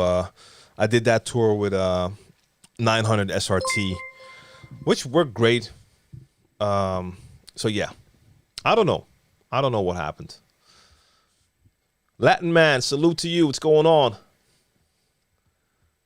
And DJ AJ28 in the building. I think I already saw your name. Just saw it again. Harry UK, what about the TTM 57? I mean, I never had it. The thing was, Rane, during that era, Rane was just not a brand that we really had here in the Netherlands. Like basically no one I know, none of the scratch DJs had the Rane mixers. So we had at a certain point the Vestax mixers. Those were here, and a lot of people were just playing on like whatever was in the club, like the Pioneer mixers. So only when artists would come over here to play at that time, like hip hop artists, and they would have a DJ who had like a TTM 57 on the rider. I think we had like one or two DJs here who actually had one, and they had to go borrow that mixer because I think there was like one or two audio companies that had Rane, but they would have like the 56, so it didn't have the audio interface in there. So it was just not, I don't know why, but that was not a brand that we saw here. It wasn't really being sold here. At a certain point, people started to get them. Now, I do know, I forgot to mention that, and I talked about this before. You couldn't get this in the Netherlands because of a patent. There was a company out of Amsterdam, or some people out of Amsterdam, who created like a time code system, and they had patents, and they made it so that Rane DVS stuff couldn't be sold here. So the SL1 couldn't be sold here. The 57 couldn't be sold here either. I know that is also part of the problem. So people just moved to the other brands. Yeah, it's Philip. I forgot to say it's not even a custom paint job. That's just that's a skin. So I did the design, but it's a skin from 12-inch skins. So I just uploaded the design, ordered that way back then. So I had my laptop had that design, and the mixer had that design, and I have two deck plates that go on SL1200s that have the exact same design. So when you saw the total set, everything had that same layout, had the logo on it. Yeah, it was dope. But the laptop is dead. That was like the black MacBook. That's long gone. The mixer is what it is. I still have 1200, so whenever I play with those, I need to break out a couple for that. I can use the deck plates on that. So you can actually just take that sticker off the mixer again, but I'm not taking that off. So that's 12-inch skins. Salute to 12-inch skins, by the way. All right, maybe I've missed something because I'm still going back and forth. So even though RestreamBot is working again and Twitch is getting all the other messages, it's not sending it to my Restream. So I'm not seeing it in one chat, but it is what it is. Question, have you ever played on Radio Veronica? So I guess you're talking about here in the Netherlands, right? With our Veronica. Have I ever played there? No, not as a DJ. No, but they really didn't do hip hop. So I did have shows on our biggest urban radio station that we had here, which now is FunX. At that time, FunX was not even around yet. So I was playing for 538 Juice. That was their urban department. And I played on a couple of different stations. I do think we did a performance. So with Brainpower, the MC I work with, I think we did a performance on Veronica. Probably a couple of times. But no, not as a DJ. Let's see. All right, Drew, thank you. Into it. And they got beat in court, but that took a long time before they got beat in court, right? Aryan says, every time I see your name, I remember the TLM sample followed by your scratches. Yeah, so it's not even a TLM sample. It's basically just Brain saying TLM.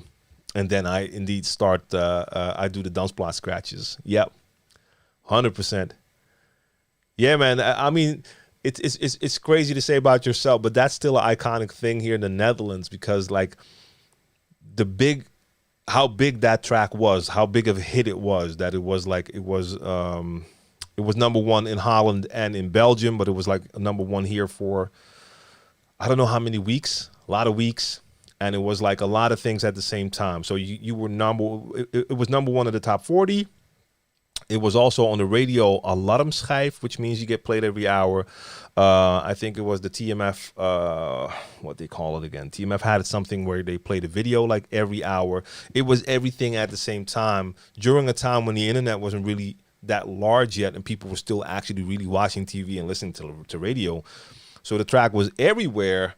And then it was like a major number one hit with a big scratch break in there, which didn't really happen here. So to have that on my name, to have that scratch break, especially with my name before it starts, because a lot of people tell me that every time they hear the name, they think of that song and how they hear the name before the scratches start. So that's, yeah, man, it's cool to be a little bit of, to be a little part of like Dutch music history like that. So I have to always just salute my bro Brainpower for that, because he wanted the scratch break in there. He didn't have to do that. He could have just made the song and even say just, hey, do a couple of scratches in the hook or whatever. But now he's like, no, he wanted to have an actual break in the middle of the song, like the highlight part of the song, and then have that be like a big scratch break. So, yeah, man, I've probably done that live. I don't know how many thousands of times. We've done like close to 4,000 shows, and for the first, I don't know how many hundred, those were before the hit, but like most of the shows, so we're talking at least like probably 3,000 shows, including TV performances, radio performances, all that. That track has been done in most of those shows. So I've done that scratch break thousands of times, literally. And I still love doing it.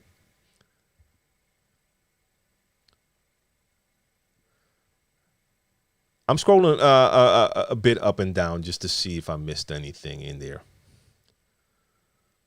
I've been DJ for 35 years and I would like to get into product reviews. Do I have to purchase the equipment or do I contact manufacturers? Simply, that's a good question.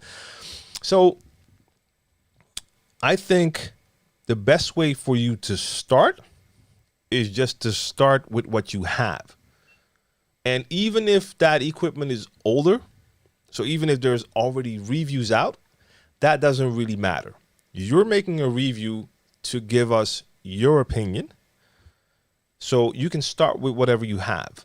Now, maybe if it's older and you're just starting out, not a lot of people watch it, but it is your chance to actually learn how to do reviews. So it is great practice. At the same time, it also allows you to actually have some content out there that you can maybe then send to certain brands and reach out to brands and see like, hey, this is what I do. Love your products. Is there any chance I could sometimes test your products? But if you go out and you reach out to brands and you have no content, no reviews whatsoever, no online following maybe, chances are that they're not even gonna acknowledge that.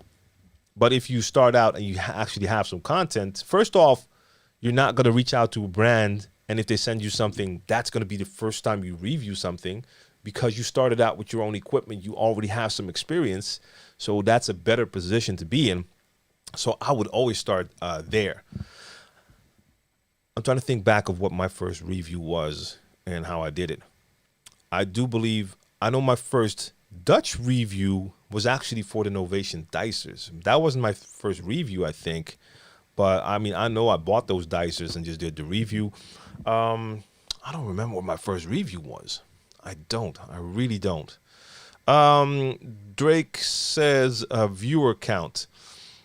Here's the thing. Yes, the numbers matter, but then again, it's also about the interaction. So it's about the activity, because first off, views, followers, that stuff can be faked. I mean, I'm not going to call anyone out, but let's take, for instance, Instagram. I run into accounts sometimes, not especially DJs, but I've seen DJs as well. And you see an account, and that account has 40,000 followers. Some even higher, like up to 100,000 followers. But let's say 40,000 followers. Then you check a couple of their posts, and then the post has 13 likes. And the next post has 18 likes. Now, I can tell you that's not accurate. Even if you post pictures that are not a lot of people like, if you have 40,000 real people following you, you're going to get more than 13 likes. Now, sometimes likes can be bought as well. And I've seen channels as well where they have a decent amount of followers, and then you see a pretty nice amount of likes. But let's say I saw a channel recently. It had, I don't know how many followers, a lot. And then the posts will get like a couple of thousand likes and one comment. Next one, 2 comments. That doesn't add up. That just doesn't add up. When you take a look around, you see normal channels where you see real interaction. It's going to be different. I can look at my own channel and see like, okay, when I post a picture that people kind of really like, it's going to get somewhere between whatever, 400 and 700 likes, maybe. Top likes could be a little bit higher. And I have 20,000 followers. So if I see a channel and then I get a bunch of comments. If I see a channel with 100,000 followers and they get less likes and even less comments, then it doesn't add up. Some brands don't look at it. A lot of brands are smart enough that they can see like, okay, there's true interaction. There is actually something going on here. Yeah. Oh, let me see that. Cleveland Terry is an example of a DJ who has a few less followers, but has the influence that matters to manufacturers. Exactly. That is way more important than just having numbers. Numbers sound cool. I mean, I've built up quite an amount of subscriptions on YouTube. That's a dope number. But even that number doesn't really translate to, for instance, views, because I have content. There goes the cam, back to sleep. See, that's what I mean with the M50. But with the type of content I make, it is a niche market, and you can see that not all types of videos will get a lot of views. So, for instance, talking head videos like this on YouTube where I give tips, those will get maybe a couple of thousand views. Now, if I do like a tutorial or a review, then you see that the views will go up, but it's definitely a lot. It's different. Do you use the DJ Pool Crooklyn clan? No, I haven't used it, so I can't speak on it. Never used that. And the crazy breakdancer from the suitcase. Yeah, salute to Ruben, aka Plastic Man. He would fit in. For those that never seen the video, there was a video for the song we were talking about where did the scratch break in. And in that video, there's a suitcase being dragged. And at a certain point, the suitcase starts to wiggle and it opens up and a guy comes out. Now, this was a guy, he was a dancer, but he was super flexible. And he could actually like fold himself up to fit inside a suitcase. Not a small suitcase. It was like a pretty big suitcase, but I know I couldn't fit in there. He was like flexible enough. That's why they called him like Plastic Man. He could fit into the suitcase. And we even did a couple of like live shows in stadiums where we would bring out the suitcase and he would come out like super dope. But I digress. Yeah, so back to the reviews. First off, just start with equipment you have so you get the hang of it. That's the most important thing first. Get that experience. And at the end of the day, having the interaction, having people actually check you out that will matter a lot to brands if they see that you have a certain influence. Now, I'm going to say something I said a little bit about last week when Gus Gomez asked me a question. And I'm going to be honest about this all the time, because some people will ask me questions like, hey, why don't you have this or that? When you do product reviews and stuff like that, or you approach brands, make sure you deliver or even over deliver. And I've had it happen where I received products, and even though I shot some content with it, I didn't deliver, for instance, the review that I was going to do. And that's just not a good thing. That could lead to either a bad relationship, or you might end up a little bit lower on their list. So make sure you also deliver when you say you're going to deliver. I think that's very important as well. Yeah, that's that. Now, I know that I can add value to a brand because I know a lot of people will ask me questions. So for instance, that's why it's important for me to try to get my hands on equipment, so that when people approach me and ask me, I can actually say and speak from experience instead of just reading a spec sheet online and then saying, hey, it sounds cool. Now, I can look at a spec sheet and tell you if something is okay, but having the actual product in front of you and testing it will make your opinion more valid. Yeah. I started on Ion CD mixers. Yeah, I've seen those before. What up, Demars? I see you all the way from the Gold Coast, Australia. My son actually drew Australia today. So my kids are at home, homeschooling, of course, and the youngest, he's 9. He was doing like a project, and every time he has to do something with different countries, and he was actually, the topic was Australia. So he actually had a drawing of Australia, and he even divided it and had all the different territories in there, and he draw a couple of cities in there. So I happen to have seen Australia today. Let's see. I have Style Johnson. I'm sorry, I didn't see that question before. I have problems making a DJ set list, but I do make a playlist. My question is, what are your tips for staying in the pocket while freestyling? Your sets seem flawless. I appreciate that, first off. Now, my sets on Twitch and Mixcloud, so the live stream sets, those are 100% freestyle. Even when I get into transitions and I start to do stuff with loops, that's all things I just think of when I'm playing. And sometimes I'll just get an idea. Now, once or twice, I may select a couple of songs and think like, hey, I'm going to do something with that. So like last week during the live stream, I had the Vestax and they have the ultra pitch. So I wanted to show that. So I took Harry Belafonte and I took Lil Wayne and I looped the 6 foot, 7 foot. And with the ultra pitch, I could pitch it all the way up. Now, I didn't even practice the pitching part, but I did pick those 2 songs to show the example. But beyond that, it's freestyle. Now, for my live streams, I have the it's a luxurious type of environment for me because I don't have to worry about the crowd. Like, there's no dance floor there, so it's all about what I want to do. People who watch the live stream and like what I do, they can stick around and they'll have a good time because they feel the flavor. If it's not their thing, they can just leave the stream, go somewhere else. So that freedom is lovely. But when it comes to live gigs, I see someone say track selection. That's not true. Like, track selection is very important for a DJ, don't get me wrong. So I'm not saying track selection isn't important, but when you're talking about staying in the pocket while you're freestyling, it's all about reading that crowd.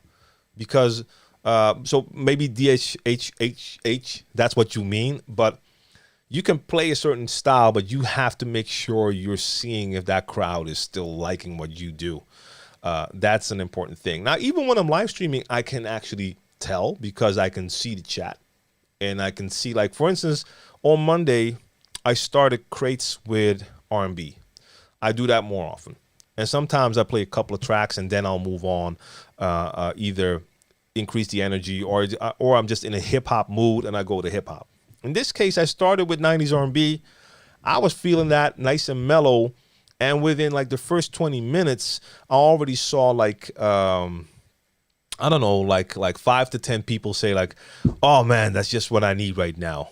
after this day of work, or man, I was really in the mood for that. I was drinking last night or yesterday during the football game, watching the football game, not even live, but sitting here.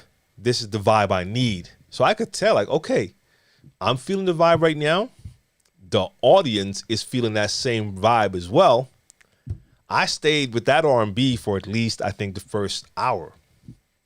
That was the vibe. So even with a live stream, you can kind of read your crowd, but live, it's definitely all about that. Because if you're playing a certain vibe and that crowd is not feeling it, it is time to switch and try something else. Since 1986, I messed up a lot of records like that. Oh, I missed something above that, maybe. What did I miss? Damn it, I missed the first part. Magic BB, what else did you say? You said something that made you mess the vinyl up. I missed it. Okay, I probably can't find that. So DJ K Smooth, like I was just saying, people ask me like, hey, have you tried this yet? So with the Rane One, I don't have it yet. I need to make sure I reconnect with my people at In Music. So we kind of lost connection in the last year, also because there was no way to connect in life. And I'm pretty sure I dropped the ball with one or two things that I was gonna do and didn't do. So that might also play part, but maybe not.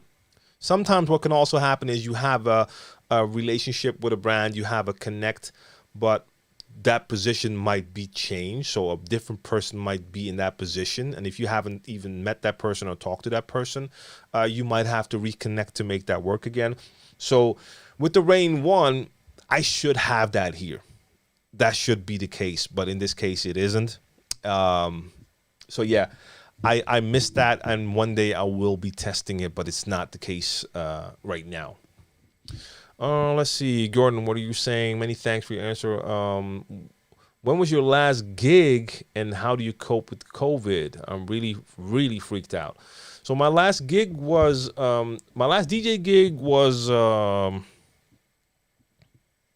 2019, for real. I had a couple of shows in 2020. Those were all shows with Brainpower. So I am on stage DJing, but I'm DJing with a live act. I'm DJing, playing the music. I do scratches. I do backing vocals, but it's not a DJ gig. So I had a couple of gigs with Brainpower at the beginning of the year. And then at a certain point in October last year, we were able to do a couple of small shows. And then the restrictions became even stricter. All those venues had to close. That was it. That was it. So only a couple of gigs. That was the only thing. So yeah, I mean, I still like streaming. Streaming for me is a savior. As a DJ, if you really like to play, you can play at home for yourself, by yourself. Streaming does add that extra element that now you're connecting with people. You're getting feedback once people start to watch. And like I said, you have the ultimate freedom. You can really be you, but you still have the interaction with an audience. I love it so much that even when the clubs open up, I'll do gigs, but I will continue to live stream because that's where it's at for me. So that is a savior right there. Now, financially, that doesn't help, but luckily I DJ'd and DJing had become less of a part of my income. It's more about creating content. So for myself, for the companies I work for. So of course I work for DJ City, Beat Source. I have a couple of other companies I've created and create content for. So I still have my work, and that is a blessing that I can do that. A lot of people I know, even if they had a different type of job, a lot of places are not open now. So it's rough for a lot of people. I'm not one of the ones who's in the worst situation. So I feel very lucky about that. Wait, I just saw, where did and beyond that, look, it's going to be a while. Things are still rough, but knowing that there's vaccines, I've said that a couple of times, that does feel like there is light at the end of the tunnel, even though it's going to take at least another 6 months before we're there.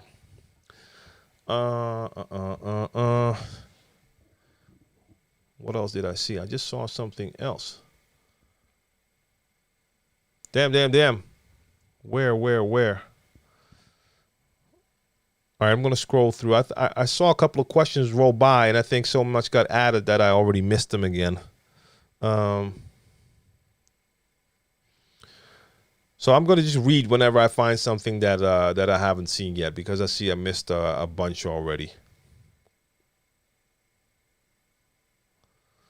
I often watch videos and I like them, but I don't always comment. Should I leave comments?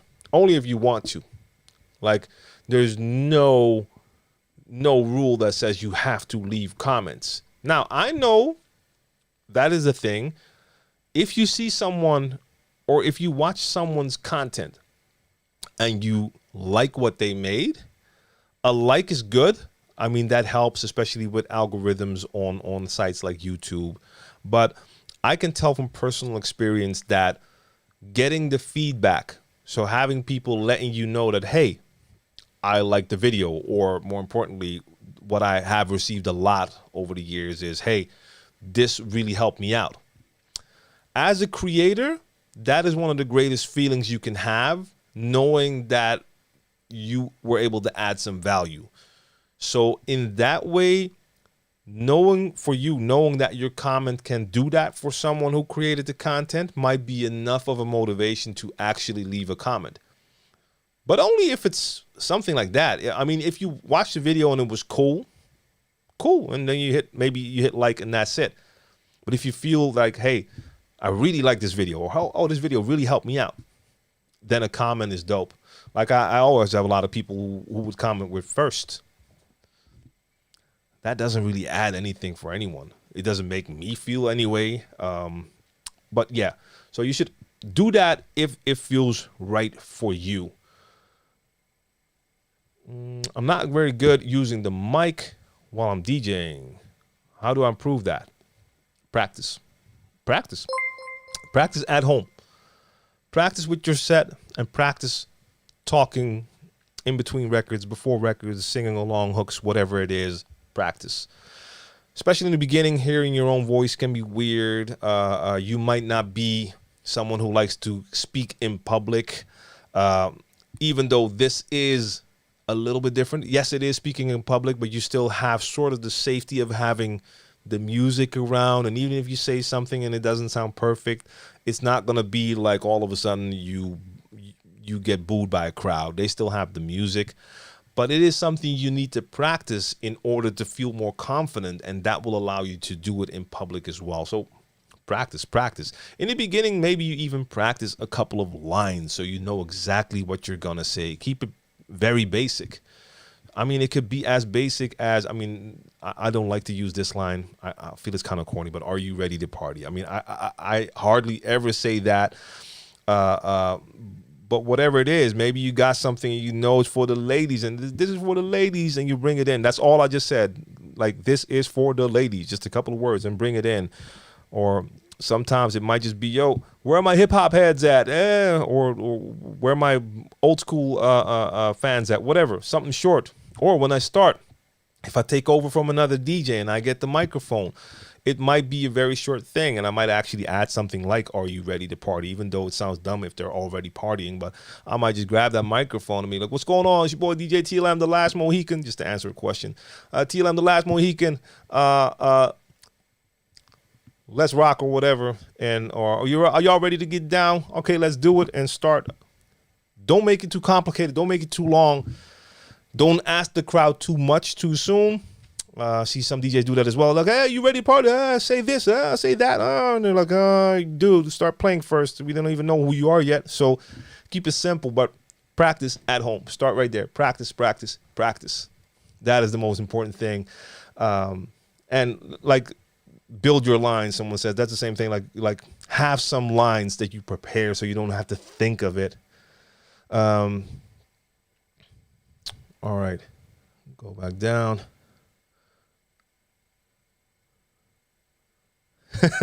All right, we got Brendan in there. I've seen that one before.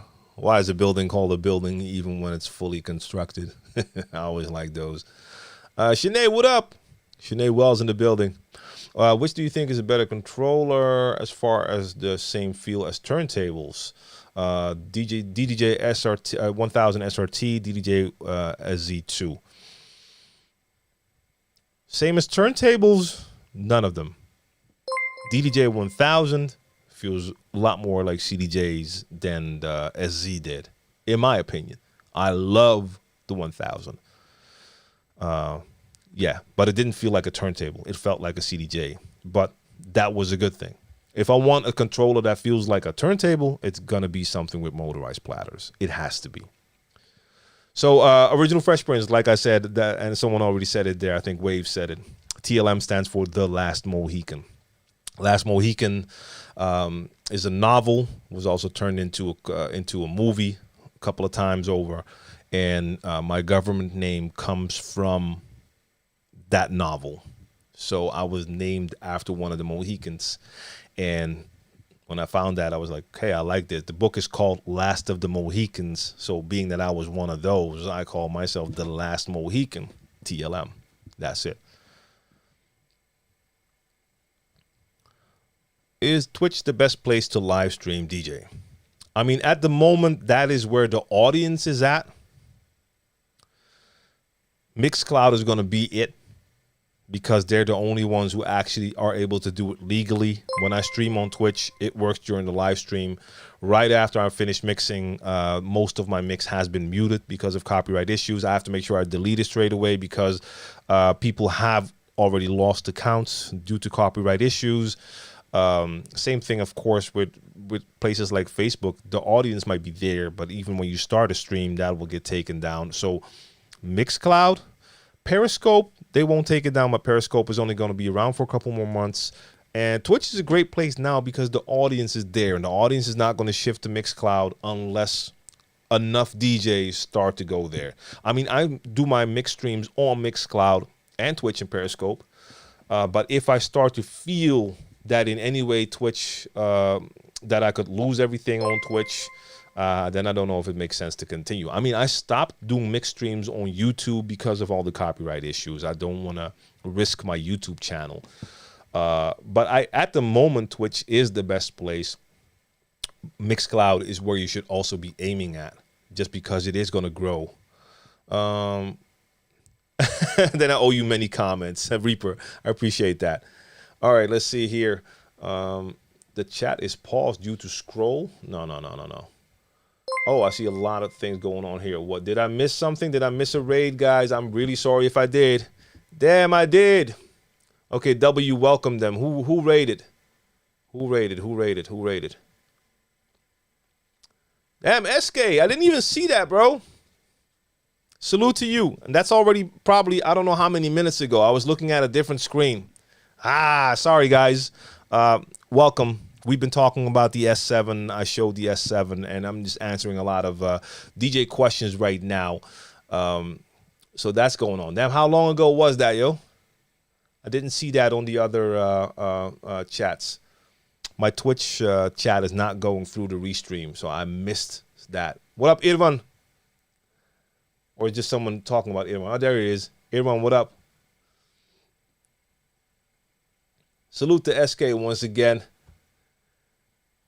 Yeah, that's the thing with all the lockdowns and stuff. Like before that, you would run into people every once in a while in real life. That's not happening now at all. Yeah, it is what it is, though. Once that whole thing is over, we'll get to connect with all of those people again. W, I missed you too, bro.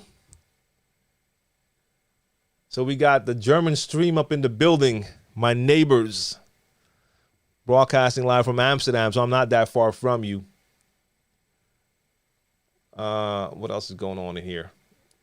What else did I miss? It's hard to get a sense of how people are feeling on Periscope, especially if you're using Restream chat. Yeah, you don't see the hearts. You do see the comments in the chat when it comes to Periscope, but you don't see the hearts. And on Periscope, you do get to see the hearts. That is a thing, I know. That's the thing with Mixcloud now as well. They need, and they were going to do that. They talked about that during the interview on Cleveland Terry's show. that a lot of the things that we like in Twitch, they're going to implement those things in Mixcloud as well, and that needs to happen. Stuff like raids and all of that, or even now with Restream, I can go to my Restream account and I can set everything up. I can set the title and you name it, and then I hit broadcast and it will send it to all the platforms. But I have to go to Mixcloud and manually click on go live, set the title, and then it will accept the stream from Restream. But that is something that should just go smoothly. So they need a couple of things that they definitely need to fix before it becomes more, I think, easier to use for a lot of DJs. And that will take some time before that happens. But those are things that are important. That will make the whole process a little bit smoother. What else is in here? Can you use a non-Pioneer mixer with Rekordbox DVS? I got Mixar's Duo Mark II with Phase. Oh, I'm not sure. I'm not sure if that is a thing to use Rekordbox DVS without Pioneer hardware. I honestly don't know. So you would have to check their website to see if they are compatible with other brands, or if you need to have Pioneer also released, I think, one of those smaller audio interfaces. I don't know. DHHH, you still got Ustream? Wow. That was my platform for a while though, man. That was like, I think that was actually my first broadcasting software, Ustream. I used to use Ustream when I was playing at the radio station. They had the webcam in the corner. They had a bunch of computers, and I was able to use their computer to log in and stream that way. Yeah, that was super dope. I used that for quite some time, actually. Ustream. Did you test the new controller of Rane with the turning tables? There we go again. Another question. Nope. Rane One. I have seen it online. I have not tested it yet, so I can only go from what I've seen. It looks dope. I mean, I'm an NS7 owner. Those jog wheels are about the same size, and they should feel something like that. And that's dope. I really like the NS7. This is a little more portable. It has nice features, but no, I haven't tested it. You still have to click go live on Mixcloud? Yeah, I do. I mean, I did it on Monday. Still have to do that. So I have to click live, then I have to enter the title of the stream. Once I do that, then immediately my stream will pop up, because Restream is already sending to Mixcloud. But I need to click that, enter the title, and then it will come through. When would making a DJ set playlist be good to do? Wedding, club, etc., or is freestyle best? That depends on DJs. I mean, freestyle is my way of playing. I know a lot of DJs that prepare their sets, and that is how they play. And I've heard them do same sets in different places, but that's how they play. Now, look, when it comes to a wedding, I can imagine that it's a little bit different, or at least you do research. So I've only done like a couple of weddings, but those were not normal weddings. I was booked because they knew me. They wanted me to play my style. So I didn't have to prep for that. I didn't have to see if there were special wishes. I didn't have to really do a lot of the things you have to do. I didn't have to be like the ceremony master there and introduce the couple, you name it. I didn't have to do any of that. I could just come in and play the way I play. So it's a little bit different. But I can imagine if you're doing weddings, there's research that goes into that. There might be a special song you need to play when they do their first dance, stuff like that. So it could be that for that, or it could be for that, you can't go totally freestyle. You have to be at least prepared. But so Finds One is in the chat.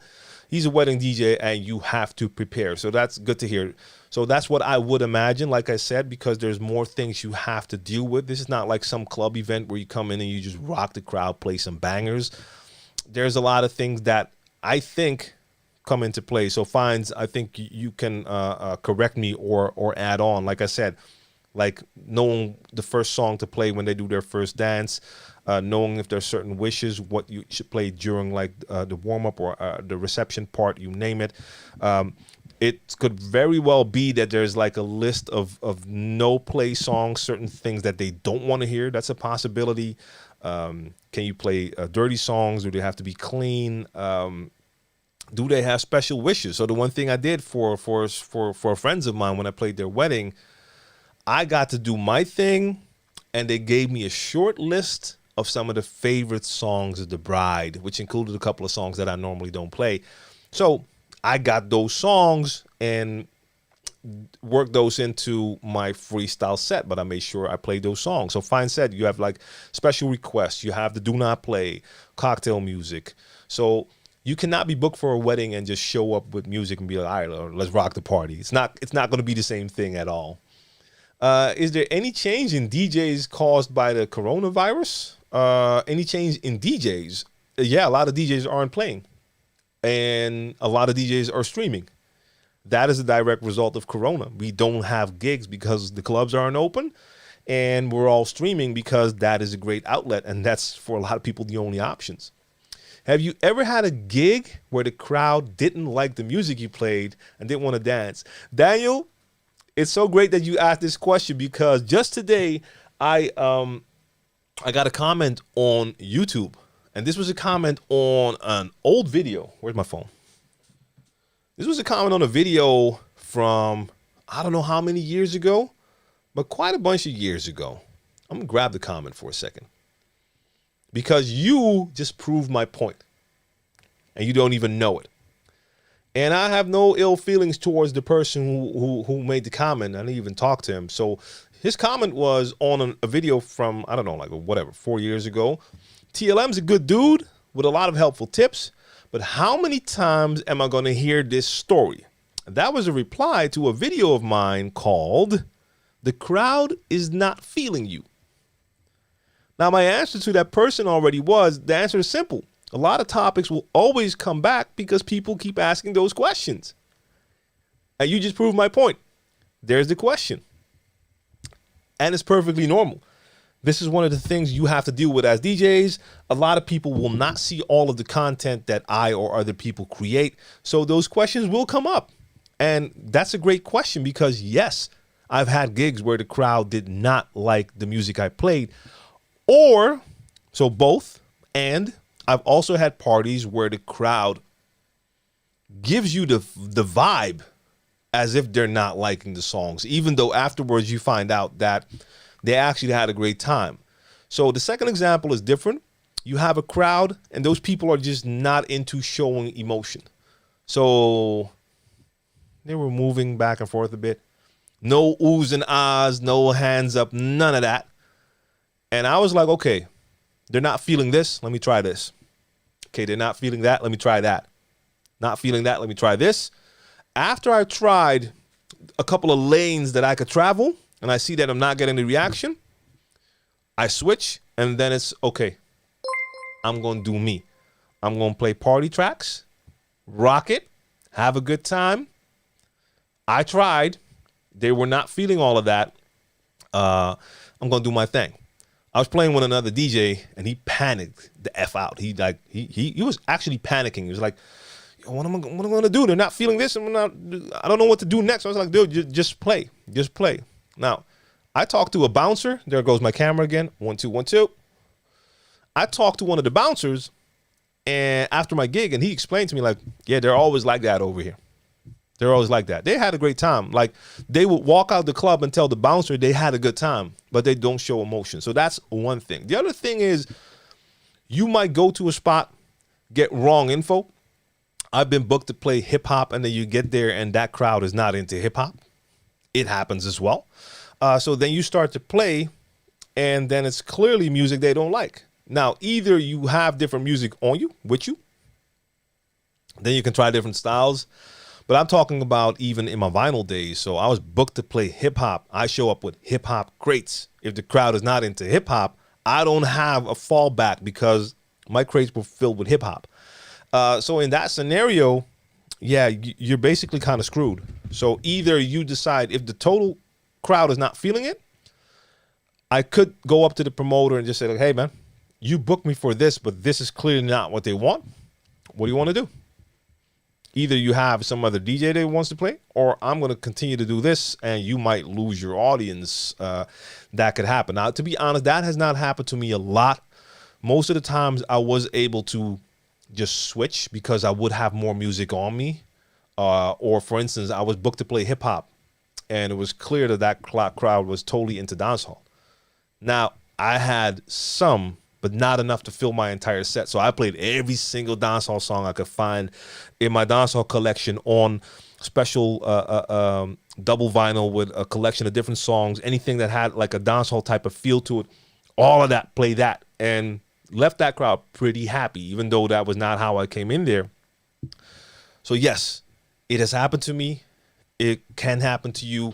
Luckily, in this digital age, it's a lot easier for us to have a lot of different music on us. So in most cases, most likely I can switch. But yeah, that will happen. You can avoid it to a certain degree by having good communication. Try to make sure you know exactly what type of party it is, what type of music are they expecting.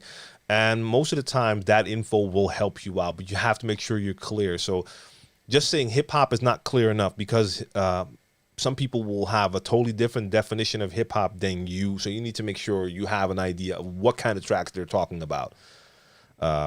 Yeah, communication.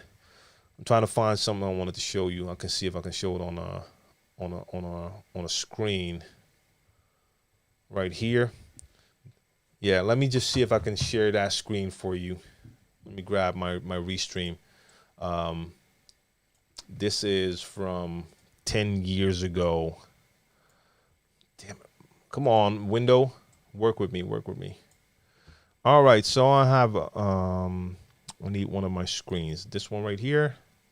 Yeah, give me Vimeo. Where's it at? You're not going to get audio, but that's okay. It's not about the audio. It's about the visual. Let me bring that up. It's going to block me. You're not going to see me anymore, but that's okay. There we go. So that's on, it's a video that's still up on Vimeo. This was me 10 years ago playing at the radio station I was playing at, actually using my NS7, as you can see. Can I make it a little bit bigger? That is a very small screen. And this was like a webcam that they had connected there. And I would just connect to Ustream, and through Ustream, stream my sets, because I wanted people to be able to actually see what they were hearing, especially because I was adding some turntablism. I wanted to make sure the radio crowd had an option to see me. And then on one screen, I had Twitter open. That was the thing at the time. And I had people like sending in requests through Twitter. Yeah, man, Ustream. Hey, man. I mean, it was dope. It worked. It got the job done. And like I said, I wanted people to be able to see.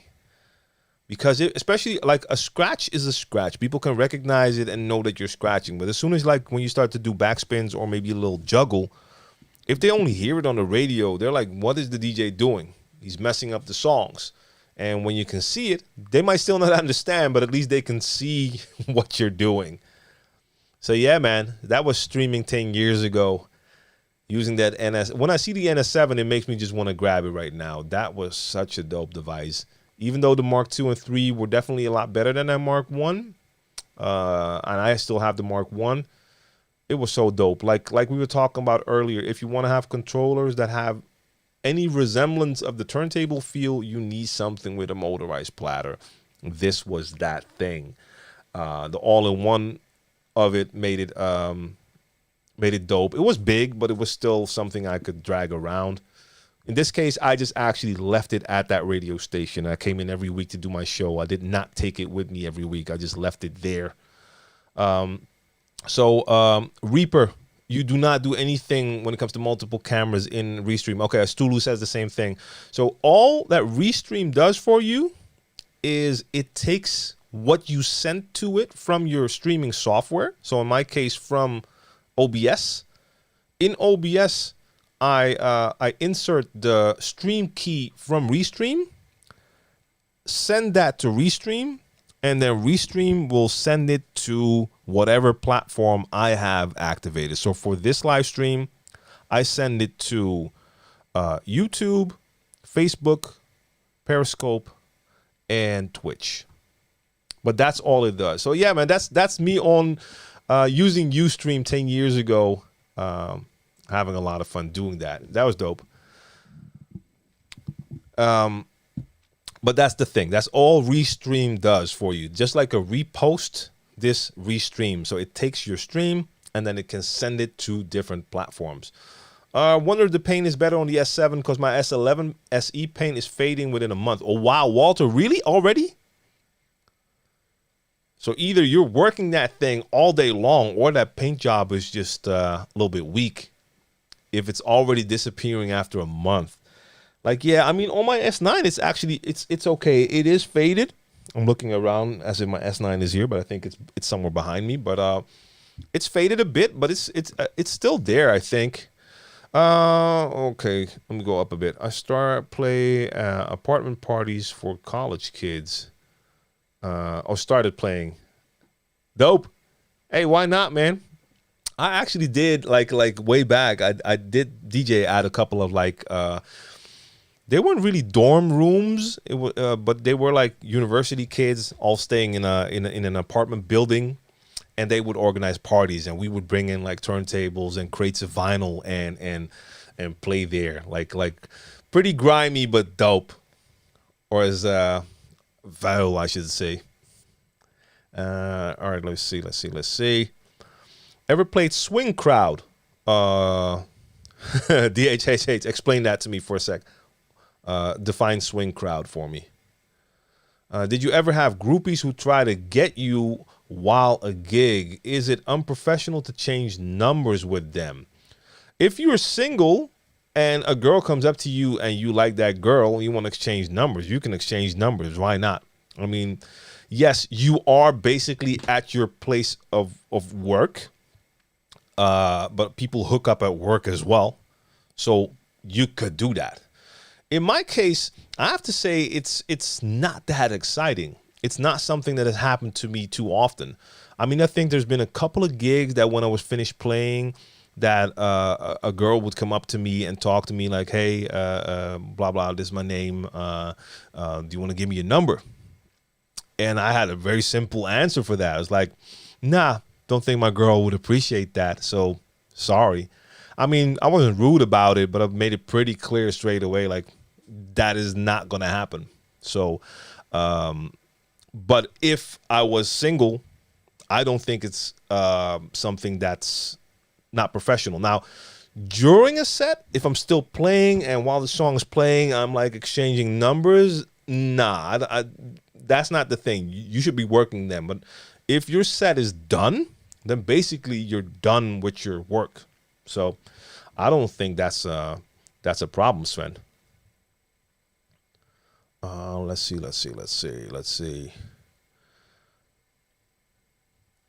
Let's go back to Twitch for a second because I put stream elements in front of Twitch, so I'm not seeing what's happening on Twitch again. Sorry, Twitch. Normally it's not like that. Normally I have you right in the screen.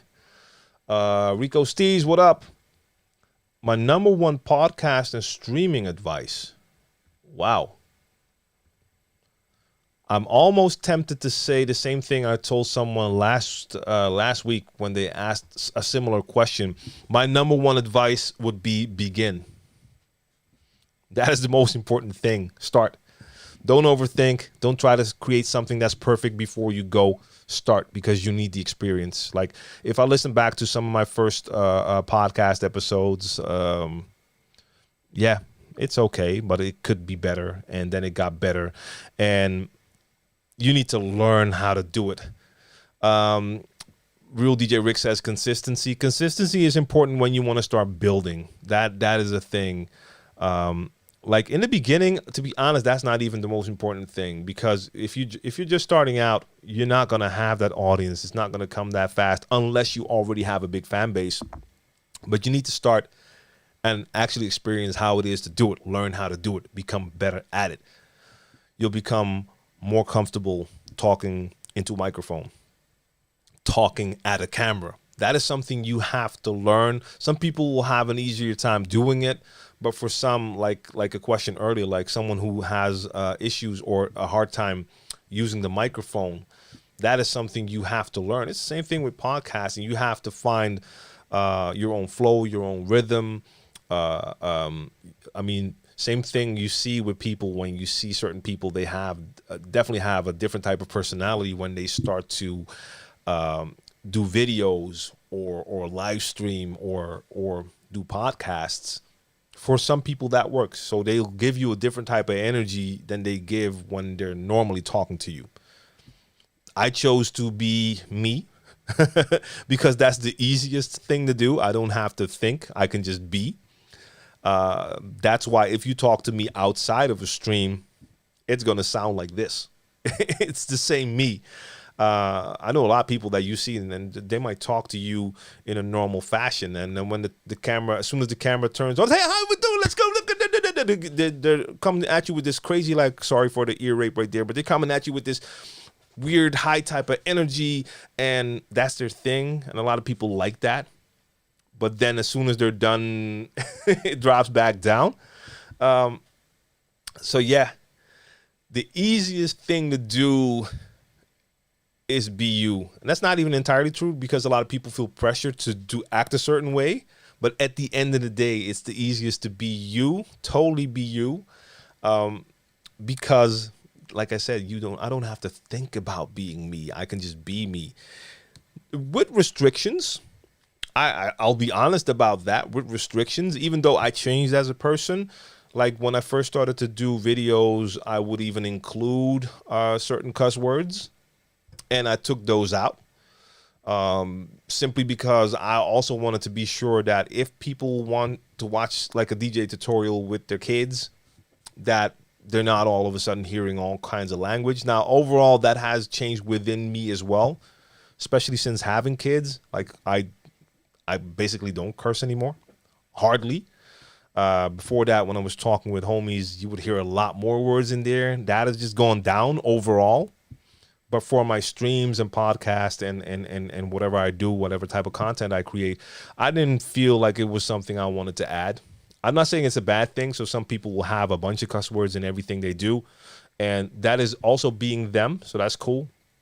But for me, it felt more comfortable not to do that. But you just need to start. That is still my number one advice. All right, I'm going to scroll back and forth through these. Can't do that at weddings. Wedding couples don't want to see you checking out their guests. All right, fine. That's talking about numbers, right? No, that's a good point. That's a good point. So that is definitely a different situation. Have you noticed that I say definitely a lot? I noticed that. Okay, but a club and a wedding are different things. So yeah, that's a good point. Like if a person comes up at a club, it does feel like more of a place where people do hook up. If it's a wedding situation, yeah, maybe it's not the best idea, or it has to be something you can do on a low. Like if the girl was to just like slip you a number and it can be done in a undercover way, maybe that's still okay. Fines, I'll leave that up to you. I'm not a wedding DJ, but yes, it does seem like. No, let me put it like this: if you're a club DJ and you finish your set, you've done your job. And your job is basically over. As a wedding DJ, you definitely represent you and that company until the moment you step out the door and with all of the equipment. So even when you stop playing, you're still should be in full work mode. Is it okay to DJ live stream playing clean versions of music instead of explicit? Mixcloud, for example. Shanae, I think it could be a very good idea if you want to reach certain crowds. So I'm very used to playing dirty versions because here in the Netherlands, we didn't have any censorship. So on the radio, they would play dirty versions. In the clubs, they play dirty versions. So playing clean was something you actually didn't even think about. So I remember in the beginning when I first heard clean versions, I didn't even understand why they were there, especially when the clean versions are just muted cuss words and you play a DMX song and like half of the song is muted. That's, yeah, crazy.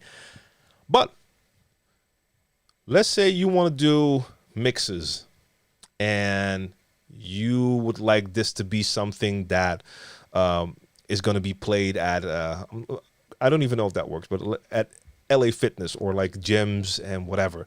I can imagine that a lot of those gyms, if they're not like hardcore gyms, that they prefer to have clean versions. So it depends on what kind of crowd you think you're gonna attract and what you feel most comfortable with to do. But there's nothing wrong with clean versions. I mean, I know plenty of US radio DJs. They also DJ in clubs, but they do radio sets all the time. That's all clean, so they're used to that. Yeah. Do you take time out to dig for your stream set crates? So Rico, here's the thing. I've done that now a couple of times where I'm going through folders just because I know there's so much music that I don't play enough, especially if you're normally just playing clubs. In a way, you are limited because most of the time you cannot just play what you want to play. So I'll play the style that I was going to play there, and I'll still play the songs I like within that style. But I know that there's a lot of songs that just won't fit perfectly, either because they're just a little bit too underground or too grimy or too whatever. And I run into a lot of stuff that makes me say like, oh, wow, I'm playing that this Monday on crates. Like I'm taking that. So I'm not preparing the set in a way that I know which songs I'm going to play when, but I'll have a folder with a bunch of songs in there that I would like to play that day. And I'll still scroll through other folders as well. And for coming Monday, so this coming Monday at Crates, I'm doing an all vinyl edition. At that edition, I need to go through this vinyl over here. Let me just grab this. Let's see. You're going to let me twist? Can I go further than this? No, hold up. Let me unscrew this. So right there. Yeah, and there. I need to go through all of that because it's not sorted according to anything. So I have to, I'm going to have my work cut out for me. I need to go through that selection and look for songs that I would like to play. I'm still not going to prepare a set, but I need to just have a couple of crates ready and know that the songs in those crates are going to be songs that I most likely would like to play. So normally I do that. I didn't do it, like for instance, last Monday, I didn't have anything prepared at all. Nothing. So I just started in my R&B crate and I stayed there for like the first hour and a half. Then I moved on to some hip hop stuff, but there was no prep for that one. And sometimes if I have more time, so like in a couple of weeks, I want to do like a full Beat Source Link edition. Saying Beat Source Link, I have to look at the time because I have a meeting coming up. So I have a couple more minutes. Then I will go to Beat Source and really make sure that I have a couple of playlists because I don't want to play on the spot and I have to go through what's on Beat Source to find stuff. I have to make sure I at least have a couple of crates, and I know within those crates is enough of the type of music that I would like to play. S7 versus 70 comparison. Isaiah, I can't do that because I just have an S7 here and I don't have a 70. I've never used a 70, so I can't really make that comparison. So I'm afraid I can't do that for you. So I think someone like Cleveland Terry could do that. I know he has them both. Maybe Mojax could do that. He has them both, I think, but I can't do that. So I used to have my vinyl collection sorted to a certain degree. So I would have albums together, 12 inches together, and it was alphabetically. So not genre, but at least alphabetically. After that, this entire collection has been moved a bunch of times. And every time I had to take all of those records out, put them in big boxes, take them to a storage unit, take apart that entire wall here and reassemble it, take it out again. Man, you get so tired of carrying all that vinyl, you just take it out and put it back in, and that's why it's now not sorted anymore. So Reaper, yeah, I know Cleveland did a review on the S7, but someone talked about a comparison between the S7 and the 70, and I don't have a 70, so I can't make that comparison. I know I think he has both, so he could do that comparison. And yes, swing beat, I've done a lot of swing beat sets. That is my jam right there. So yes, that is definitely my thing. Pradom Photography says, ever lost your flow due to stress on stage in your beginnings? The thing in the beginning that would happen is not really due to stress, but due to overthinking. So first off, you would have moments that you're taking too long to mix two records because you're just being too technical because you haven't mastered it yet. And that can kind of lead to spending too much time on that instead of like thinking of what to play next and looking at a crowd.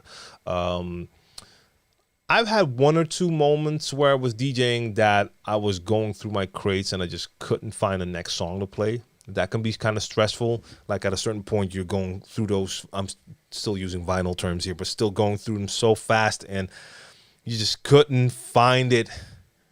And at a certain point, you just know the song is playing. So you know, like, hey, I only have one hook that's coming up now. And after that, the song is done. So I have to grab something now because I still have to get it on and still match it up. And yeah, that's a stressful situation. But that hardly happened to me. DJ Dynamic, what up? All the way from South Carolina. Salute to you. Let's see. On Twitch for a sec. See, so Real DJ Rick says he found his wife at work. Yeah, man. I mean, that can happen. So it's not like the workplace is not a place where you can find love or a hookup.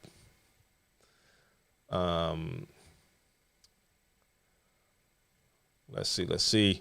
What up, Humphrey? What else? Yeah, I think that's about it there. Yeah, like I said, I have a meeting in 15 minutes, so I'm about to end this. I didn't give y'all the comparison look of the S9 and S7. You know what?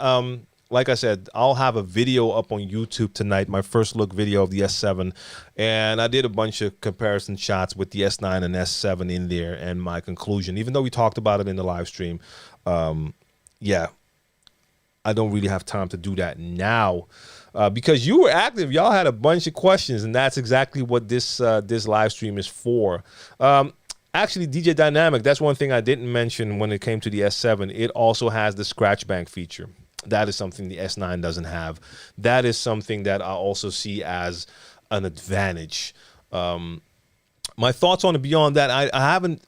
I was going to test it and I still didn't do it. I think it's a cool feature. I mean, most of the times when I'm playing, when I'm DJing, I just use sounds in the songs that I'm mixing. So if I'm doing a transition between two songs, going from one to the other, the outgoing song will most likely either have a vocal or a sound in there, and I'll use that for scratching. I don't do a lot of mixing or sets where I'm playing and I'll actually load up a scratch song to start scratching.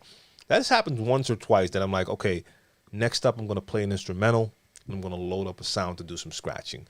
Now, for those scenarios, that will become a lot easier once you have the scratch bank there. So you always have like a couple of scratch sounds ready to go. That is a good option. And in that case, it could be dope. Yeah. So I think it's a cool feature, 100%. Let me get this one here from Isaiah real quick, and from DJ Magic BB as well. Not carrying crates of records is the only thing I don't miss from the 80s, 90s. Yeah, man.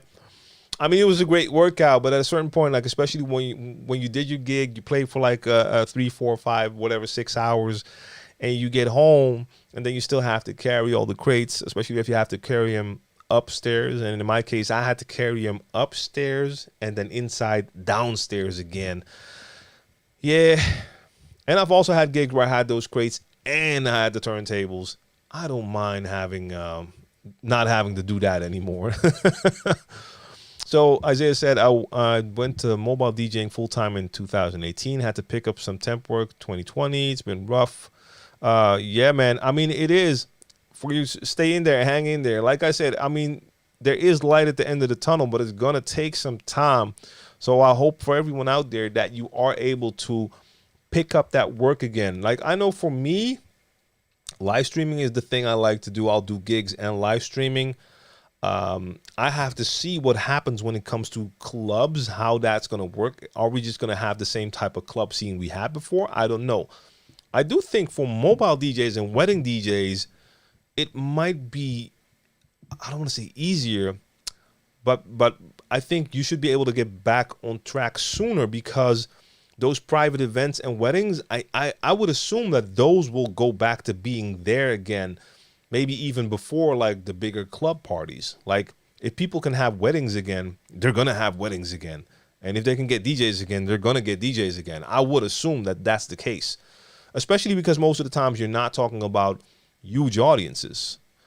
So I don't know how that's going to go with the club scenario over here. Like if clubs with like that can hold like whatever between like 8 or 1,500 people, are they going to be able to just open up to full capacity, or we'll have to wait and see. But for everyone, hang in there, and I hope that if you still want DJing to be your thing, that you're able to get back on track. My bad, I have some air in here. Rane One's overpriced. Oh no, I think Rane One's price is justified. Yeah, some people think it's overpriced. Some people think it's justified. Yeah, I think it's an okay price. I mean, it's not like it's this is not entry level stuff that we're talking about. I believe the build quality is also up to par. So yeah, I can understand the price. It would always be nice if equipment is cheaper, but a lot of times when we're dealing with this type of equipment, it just isn't. Where can I download some scratch tools or audio? Jamal, you can actually go to my SoundCloud, soundcloud.com/DJ TLM. I just uploaded one new scratch tool. It's only 2 samples in there, but I also have a couple of other scratch sounds on there and some beats, so you can check that out if you want to. All right, I have to end this because I need to run to the bathroom real quick.